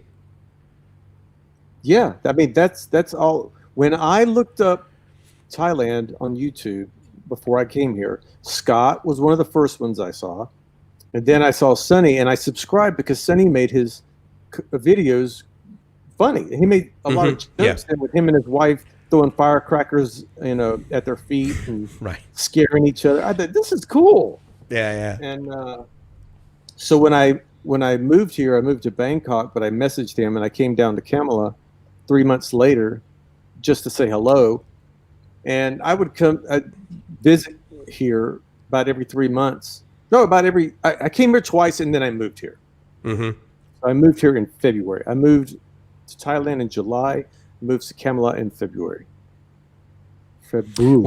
When did you realize you were going to stay? Was it like 6 months in? And you probably already went over this in your channel, but maybe not everyone knows you since the beginning. There's a video out there that I did. It was my first time in Kamala, and I was walking with the GoPro, and I walked through a shop, and I looked out the back of a shop. The water was blue. There was hardly anybody on the beach. There was one guy on a ski-doo or a jet ski. And I said the words out loud, not even thinking it, but the camera picked up. I said, I think I gotta move here. That was recorded, and that was October of 2015. Okay. And I got here in February, and I don't plan on going anywhere else. I'll travel, but I can't see me moving away from the little village here. No, that's where I'm at. I mean, I got to tell you, dude, I mean, of all the times or all the places to be during a pandemic, I'm so glad I'm in Thailand. I'm so glad I'm in Bangkok just if for nothing else from a medical perspective. But, I mean, to be living back in Coronado right now, even if I still had a job, and was probably getting paid whatever, but I mean, the stress because of the expenses, whereas here, I mean, it's very reasonable to live here. Yeah, I was happy that I didn't go back to America, because right now I'd be at my parents' house, locked in to do nothing but sit in my parents' house and love my parents, but that would get. I'd rather be on a tropical island locked in than my parents' house. Yeah, right. Okay. How many T-shirts are made that say that on it? Yeah. Yeah. Oh my God. I'm too scared to make any T-shirts about this Corona thing. It's just too sensitive to make any shirts. Yeah, I mean, I guess you could make something funny, but I mean, at the end of the day, your "I want a wife" T-shirt, you could sell that for the next 10 years, and it would be still. But if you sell like a COVID-19 shirt 2 years from now, people are going to be like, "All right, dude, whatever." Like, did you just go see Foghat? No. Like, I mean, come on. Absolutely not. No. Yeah. That looking for a Thai wife shirt. It is so. Oh God, what's the word where it has Popular? No age? No, it just keeps going. Timeless. Go timeless. It's a timeless shirt. You could wear it now, or you could wear it 100 years from now. And if you guys don't know what I'm talking about, in the description it says "Find a Thai wife," and it's a T-shirt. It's a T-shirt that on the front in Thai says "Choi doi kap," and that says "Can you help, please?" in a light way. And on the back it says "I'm looking for a Thai wife," and the Thai women love that shirt. When you point to it and you say, "What does this say?" They love that shirt, and you can't get rid of them. Oh, you can, but they're all over you then, man. Now, do you remember what I told you that was the condition on me buying one? No, I do not. I said, I will buy one, but you have to wear this thing and do a video of it walking through Tiger Bar and see the reaction of all the girls. My God. Well, I tell you what, which is why I've unsubscribed, and I'm just so over you right now. Yeah. No, Thai people don't read shirts. Oh, okay. They love, Thai people read, but they love to make all these shirts that have like American sayings or the Chinese version of or whatnot. Yep. The average woman in Thailand doesn't pay attention to what you're wearing. She's not going to judge you if you wore a polo shirt or a T-shirt, they're not looking at name brands, and they don't focus the details. They focus on your face, your eyes, and what you say. Okay, well, I would submit that differs in Bangkok. Bangkok, they're a little bit more completely different. Yeah, Bangkok, yeah, they want to hire. Okay, well, anyway, where you are. That aside, yeah. If I walk through Tiger Bar with that shirt on, the girls are looking for money. They're not looking to read it. So you could be standing in front of a girl with that shirt on, and she won't even read it. But if you go, eyes, yeah. What does this say?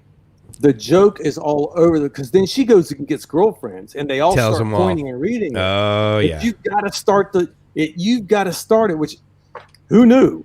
But yeah, they don't. They don't just Right. openly read a shirt. I think I've had maybe 3 people just read it by themselves without being prompted. One was a Thai guy, and he just looked at me. And he points at my shirt, and I said, Yeah. "Yeah." He goes, mm-mm. He's like, Not gonna work, dude. he says, "You don't." No, he says, "You don't want a Thai wife. You don't." Ah, He was nice. just being Very funny because funny. he got Yeah, the sure. humor of the shirt. He says, Right. "No." And he starts Nah, laughing. don't do that. Whatever you do not do that. Nice. Kamala's Someone so mentioned. small. We only have one gas station. It's that guy. So I'm filling up the Oh motorbike, and he's like, "No." no, not gonna work. All Do right. you have? You're small enough in Kamala, right, where you like have gas stations that are basically old Coke bottles full of gasoline in front of some lady's shop. Do you have those there? They have, yeah, but it's whiskey bottles or vodka bottles. Ah, okay, It's a not Coca Cola. liter bottle. Mm-hmm. They'll sell a Yeah. liter bottle for 40 baht, Mm-hmm. which is way expensive. Yeah, kind of. You know what's funny? I mean, gas prices went down in the U.S. like crazy. I swear they either stayed the same here or went up a little bit. Well, right now everyone's complaining here because the power bills are going through the roof, and nobody's been using their electricity, and all the people are they're going an uprising. They're like, how are you? Why am I getting a 5,000 baht bill when I haven't had the store open for 2 months? It's I getting so. thought I heard that they were saying, "Look, the price of electricity is going to go down." Didn't they just announce that countrywide? They dropped it 3%. Okay, that's a little ridiculous. I mean, you could drop your electric bill 3% by just closing the silly window. Nana's Rooftop Restaurant, she posted it on Facebook just now. Hmm. She got a 5,000 baht bill. She said that's for 2 months, but she hasn't been open for 2 months. There was only one refrigerator running. So Oh, that's annoying. there's 100 light bulbs in her shop. When Okay. she's there, she turns 100 lights on, and they're there Uh-huh. every day. Yep. All those lights have been turned off for 2 months, and the bill goes the same or more. How's that possible? That's what That's she said. offensive, man. I hope there's not some jackass like down the street got an extension cord plugged into. I mean, that's pretty. I mean, shoot, my electric bill was 3,000 baht. Wow. But is that a lot for you? Is that a lot? Well, I don't use the air conditioner. Oh, yeah. See, that's So right. Yeah. my- I mean, my I electric- actually. Go ahead. My electric bill is like 350 baht. Oh, that's pretty good. And so seriously, like to sleep, you just have the windows open with the. I'm Okay, but when Thailand you were Rob. up here, I'm Thailand Rob. Not Thailand Rob. Now, when I was up there, and I wasn't used to anything, I didn't have a fan in my room. I only had an aircon, so I kept that on. But she had 3 aircons in the whole house, and her bill would never, back in 2015, never go over 1,800 baht for 3 aircons. yeah. I mean, the price has gone up over the last several years. I totally get that. Obviously, yes. Yeah. Yeah. But that's not. I don't know. I just it's for me. That's not a lot. I mean, $100 for an electric bill. I mean, again, I'm living on Thai prices now, so that kind of amount of money does sort of shock me. But Southern Yeah, and California, it's nothing. That's what I'm happy when people that live over here finally start thinking like when you live over here. Yeah. No, I know. Because everyone that, including me, we all do it. We come over here, and well, it's only $20, which is Exactly. every time someone throws out 1,000 baht, it's $30. But they Yeah. I always say the same thing. It's 25 bucks. Yeah, it's nothing. Yep. Absolutely. And like you're making it bad for everyone else, like the freaking taxi cab drivers down here. You're tipping? Nah. Are you kidding me? Nah, don't worry about that. But so someone asked here. He says, in our view, asking both of us, do Filipinas make better girlfriends than Thai girls? What are the pros and the cons? I don't know if you can speak to that. If you probably never had a Filipina girlfriend, right? I've never had a Filipino. I never had a Filipino girlfriend, but Maybe because I have this lisp. my friend over here did, and he had a Thai wife. They split up, and then he started dating a girl from the Philippines, and he liked her better. He found her to be a little bit more stable. Okay. I don't know if you could say they're a lot sexier, but they're in the same ballpark or more than Thai women. I mean, both those cultures are very, very open to sexual relationship. Yeah. But I think the Filipino women, from the feedback that I've gotten from a lot of friends, are there seem to be more stable than the natural Thai personality. That's interesting. You know what's funny is, so I mean, I'm sure you even get this. Probably yesterday you got this. Go up to some Thai girl you've never met before. You start talking. One of the first questions: do you have a girlfriend? Right? Oh, And you get the 5 questions. yeah, how long? Yeah, right. Where are you from? How long are you staying here? Oh no, how long have you been here? Right? Yes. Yeah. Do you have a What's your girlfriend? name? What's your name? Depends where you Oh are, yeah, but yeah, yeah, you're it's right. like no. The first one is hello. What's your name? Where are you Okay. from? Yeah. Where are you staying? How long you Where been you stay? here? Yeah. Do you Do have you a have a girlfriend? wife? Yeah. Yeah. Do you have a wife? Yeah.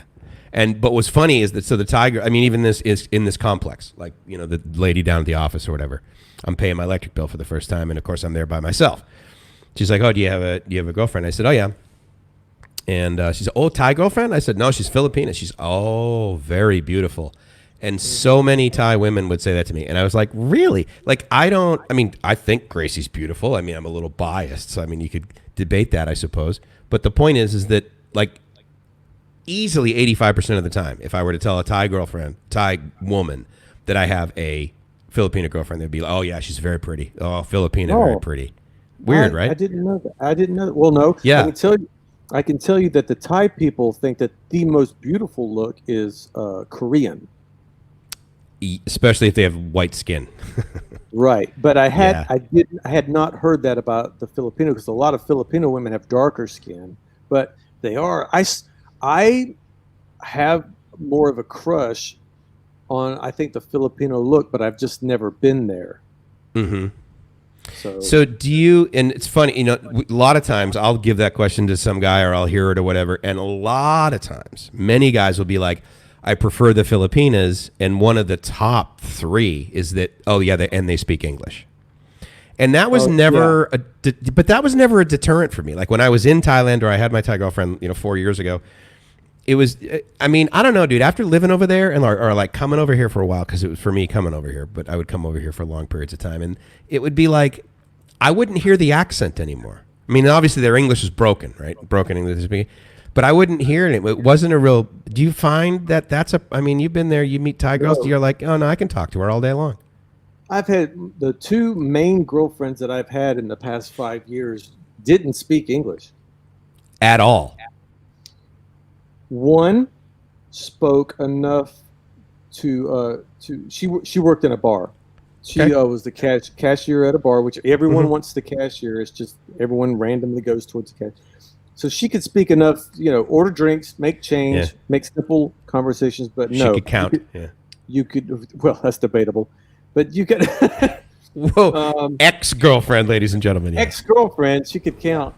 No, On her fingers. Yeah. and then the next girlfriend speaks basic elementary English that they were taught in school.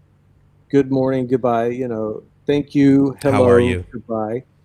And there was another girl that I dated briefly. Well, I wouldn't call her a girlfriend, and no English. I was teaching her basic English. How would Hello. so you know enough Thai to be able to like talk with her, or did you just Google Translate?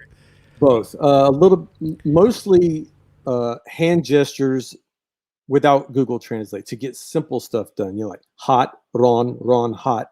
Easy to do stuff like that. I'm hot, you're cold, either one of those. But tricky words, or putting a sentence together, like are you going home? You got to be careful with that, because does that mean, are you going back to where you stay now, or are you going back to where you were born? You know, so it would be hand gestures. Are you going home, or are you going home? And then teach her what home was, as far as Google Translate. Okay. Are we locked? What Um, happened? I honestly, that was so bizarre. So I'm like sitting here. I literally only heard. I I heard I like dead bored air. you. I bored you to a freeze frame.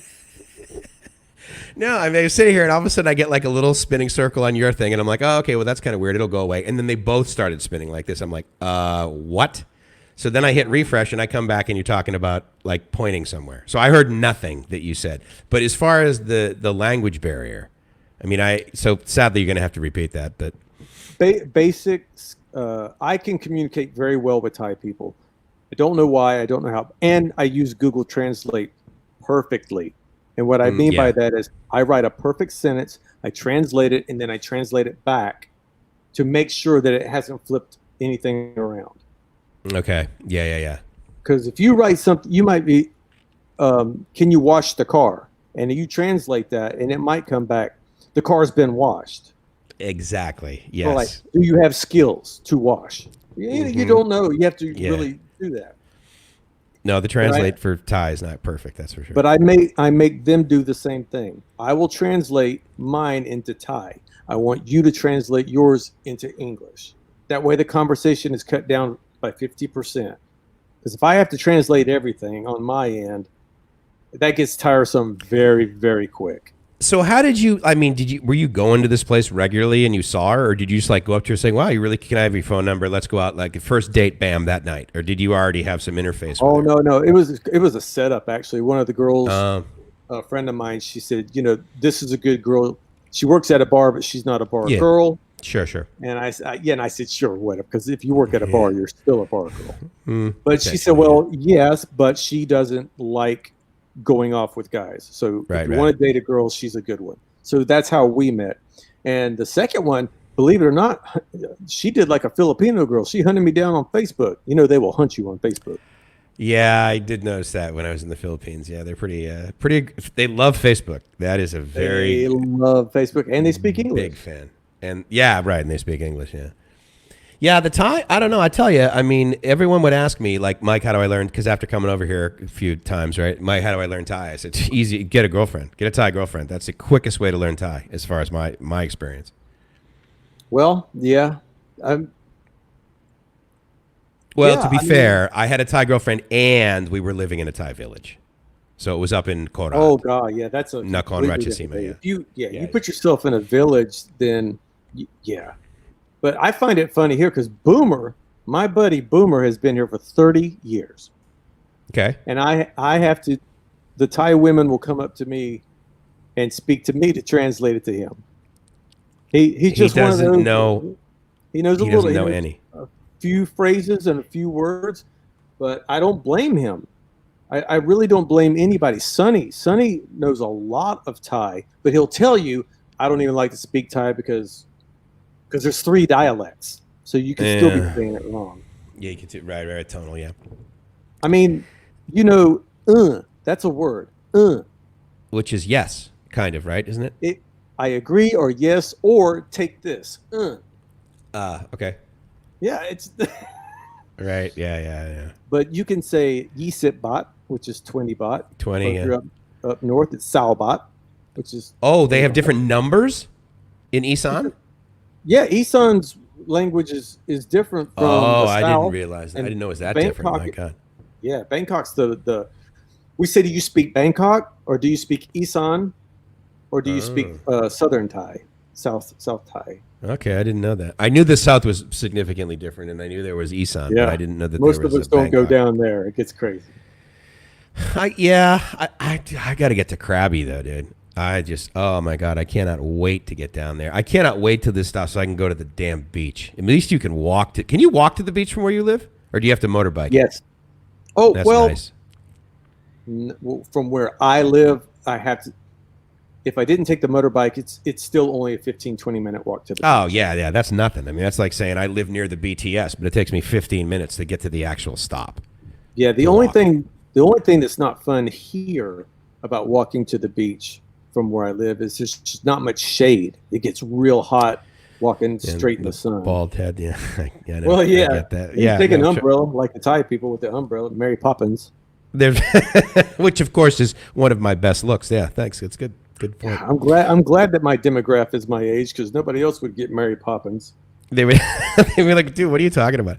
All right, so here's the deal. Again, the guys that watch me, they're used to me doing live streams, and you got a little bit of negative feedback potentially. What are you seeing in the chat right now? Are we still good to go? You want to stop? I mean, I don't want to kill us here, because guys, here's the thing: we were thinking about doing this like basically once a month, or once a week. Now that's a big difference considering you put out how many videos a week? 2?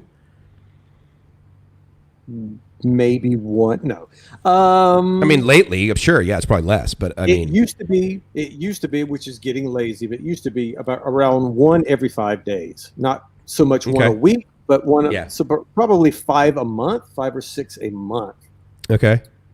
But one of my guys just said once a week.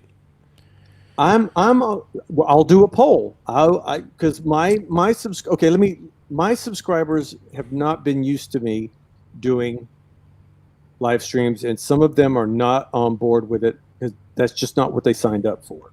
Yep, fair enough.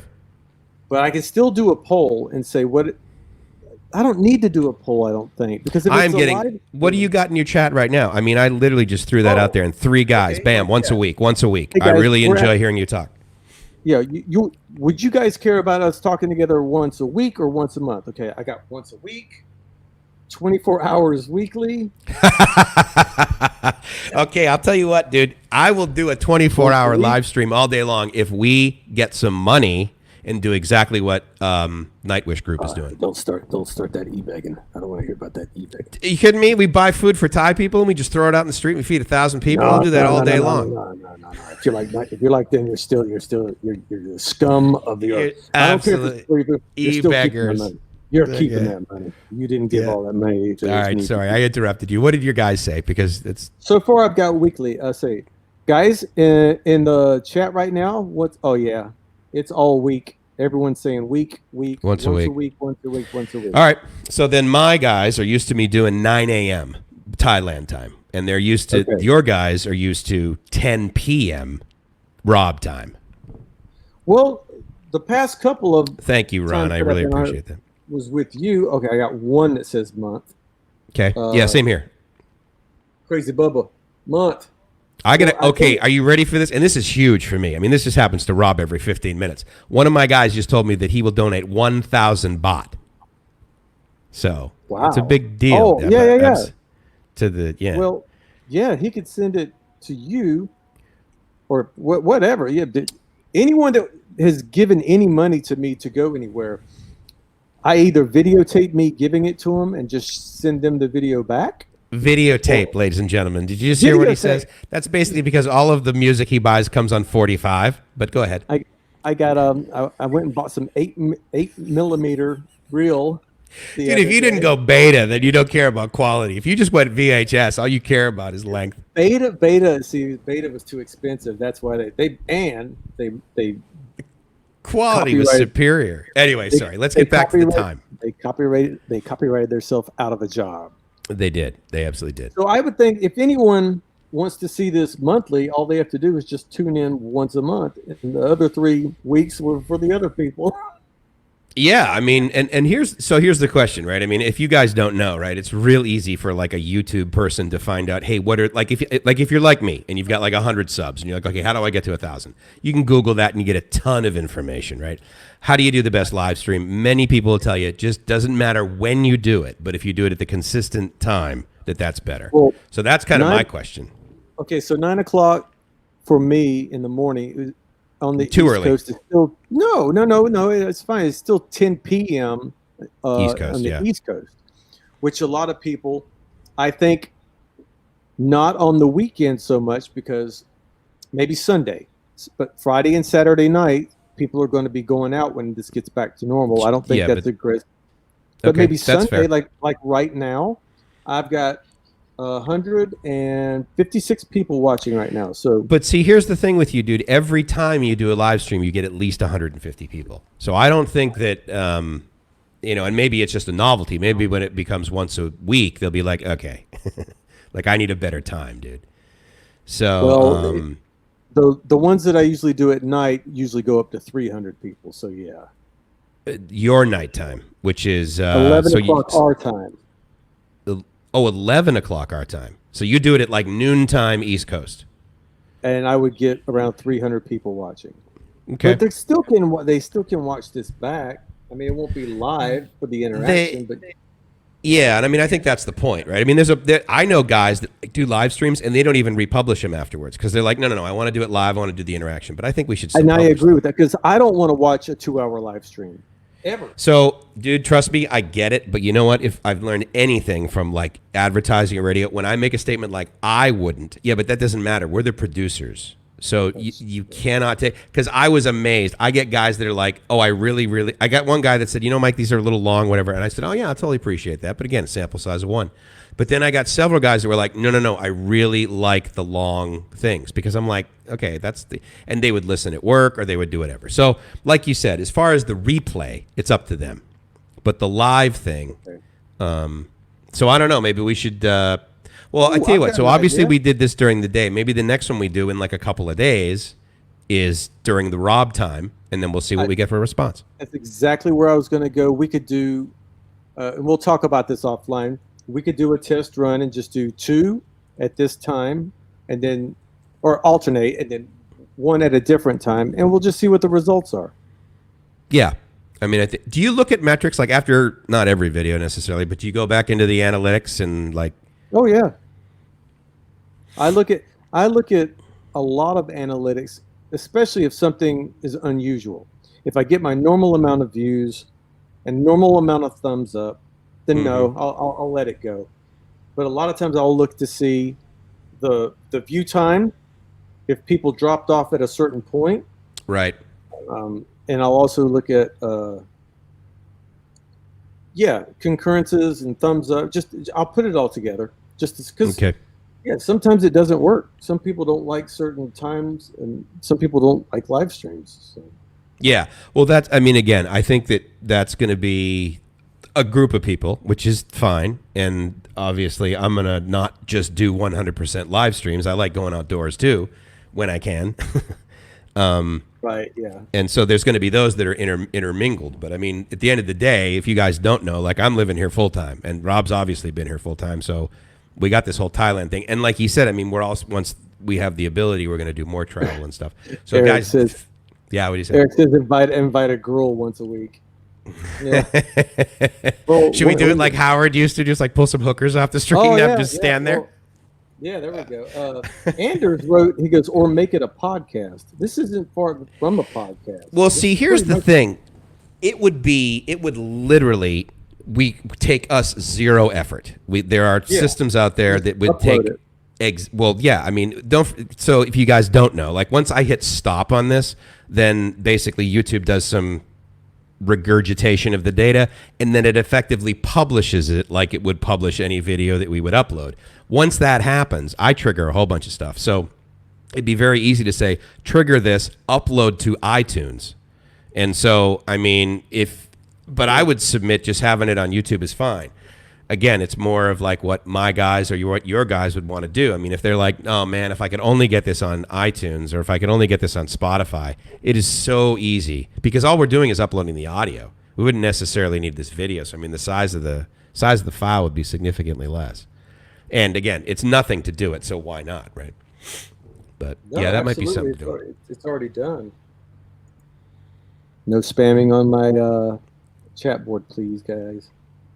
What do you get for spam? I mean, occasionally I'll get someone who, actually this last woman who said something in one of my videos, she's very creative. She's like, oh my God, I just found you. I love you. Your videos, blah, blah, blah, blah, blah. And I'm down here in Phuket and I rented this car from Jenny's rental car service in all capital letters. I'm like, pretty slick. Good job. So anyway. Yeah, there's always people that come in, and if you look at your comments section on YouTube, you'll see the file that says possibly spam. YouTube already knows that they have a channel, and they're probably self-promoting it on yours. And that should really be up to you. Either Eric is incredibly diligent, and he's commenting on my channel as well as your channel. Is this Eric Engel? What, meaning once a week, but with a girl in the show? Because he just threw that on mine, which I thought was hilarious. Yeah, that's him. That's him. So clearly, okay. Well, then, hey, you know what? Vote often. I mean, if you could vote twice, dude. As soon as we can, trust me. If I ever had halfway decent studio set up in here. I have no problems bringing over a girl because I know you guys would rather look at her than look at me. Good God. What, they're just going to sit there and look at her? It'd be nice if she could They're going to interject. look at her, and I'll be talking to her. I'm like, now tell the boys out there that they're pretty. I mean, handsome. Law. Law makma. That means you're handsome. Hello, Tilak. No, Tilak means... Yeah, Tilak. Tilak's... darling. Darling. I was going to say girlfriend, boyfriend, but darling. What is girlfriend, boyfriend? I can't remember what that is. Because it's the same word, right? Fan. Fan, that's right. Fan palm, my girlfriend, Yeah. Kun mi fan mai. You have a boyfriend, you have a girlfriend.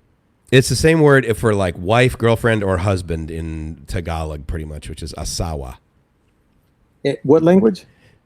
Filipino. Tagalog is there. Oh, Tagalog. Tagalog, yeah. L-O-G, yeah.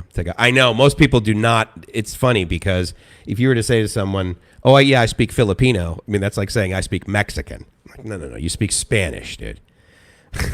You know? David's over here. He's going, Nairak. Nairak means cute. Nairak is endearing. That is, and I've taught everyone, you want to get to a girl's heart, man, you just say, Kun Nairak.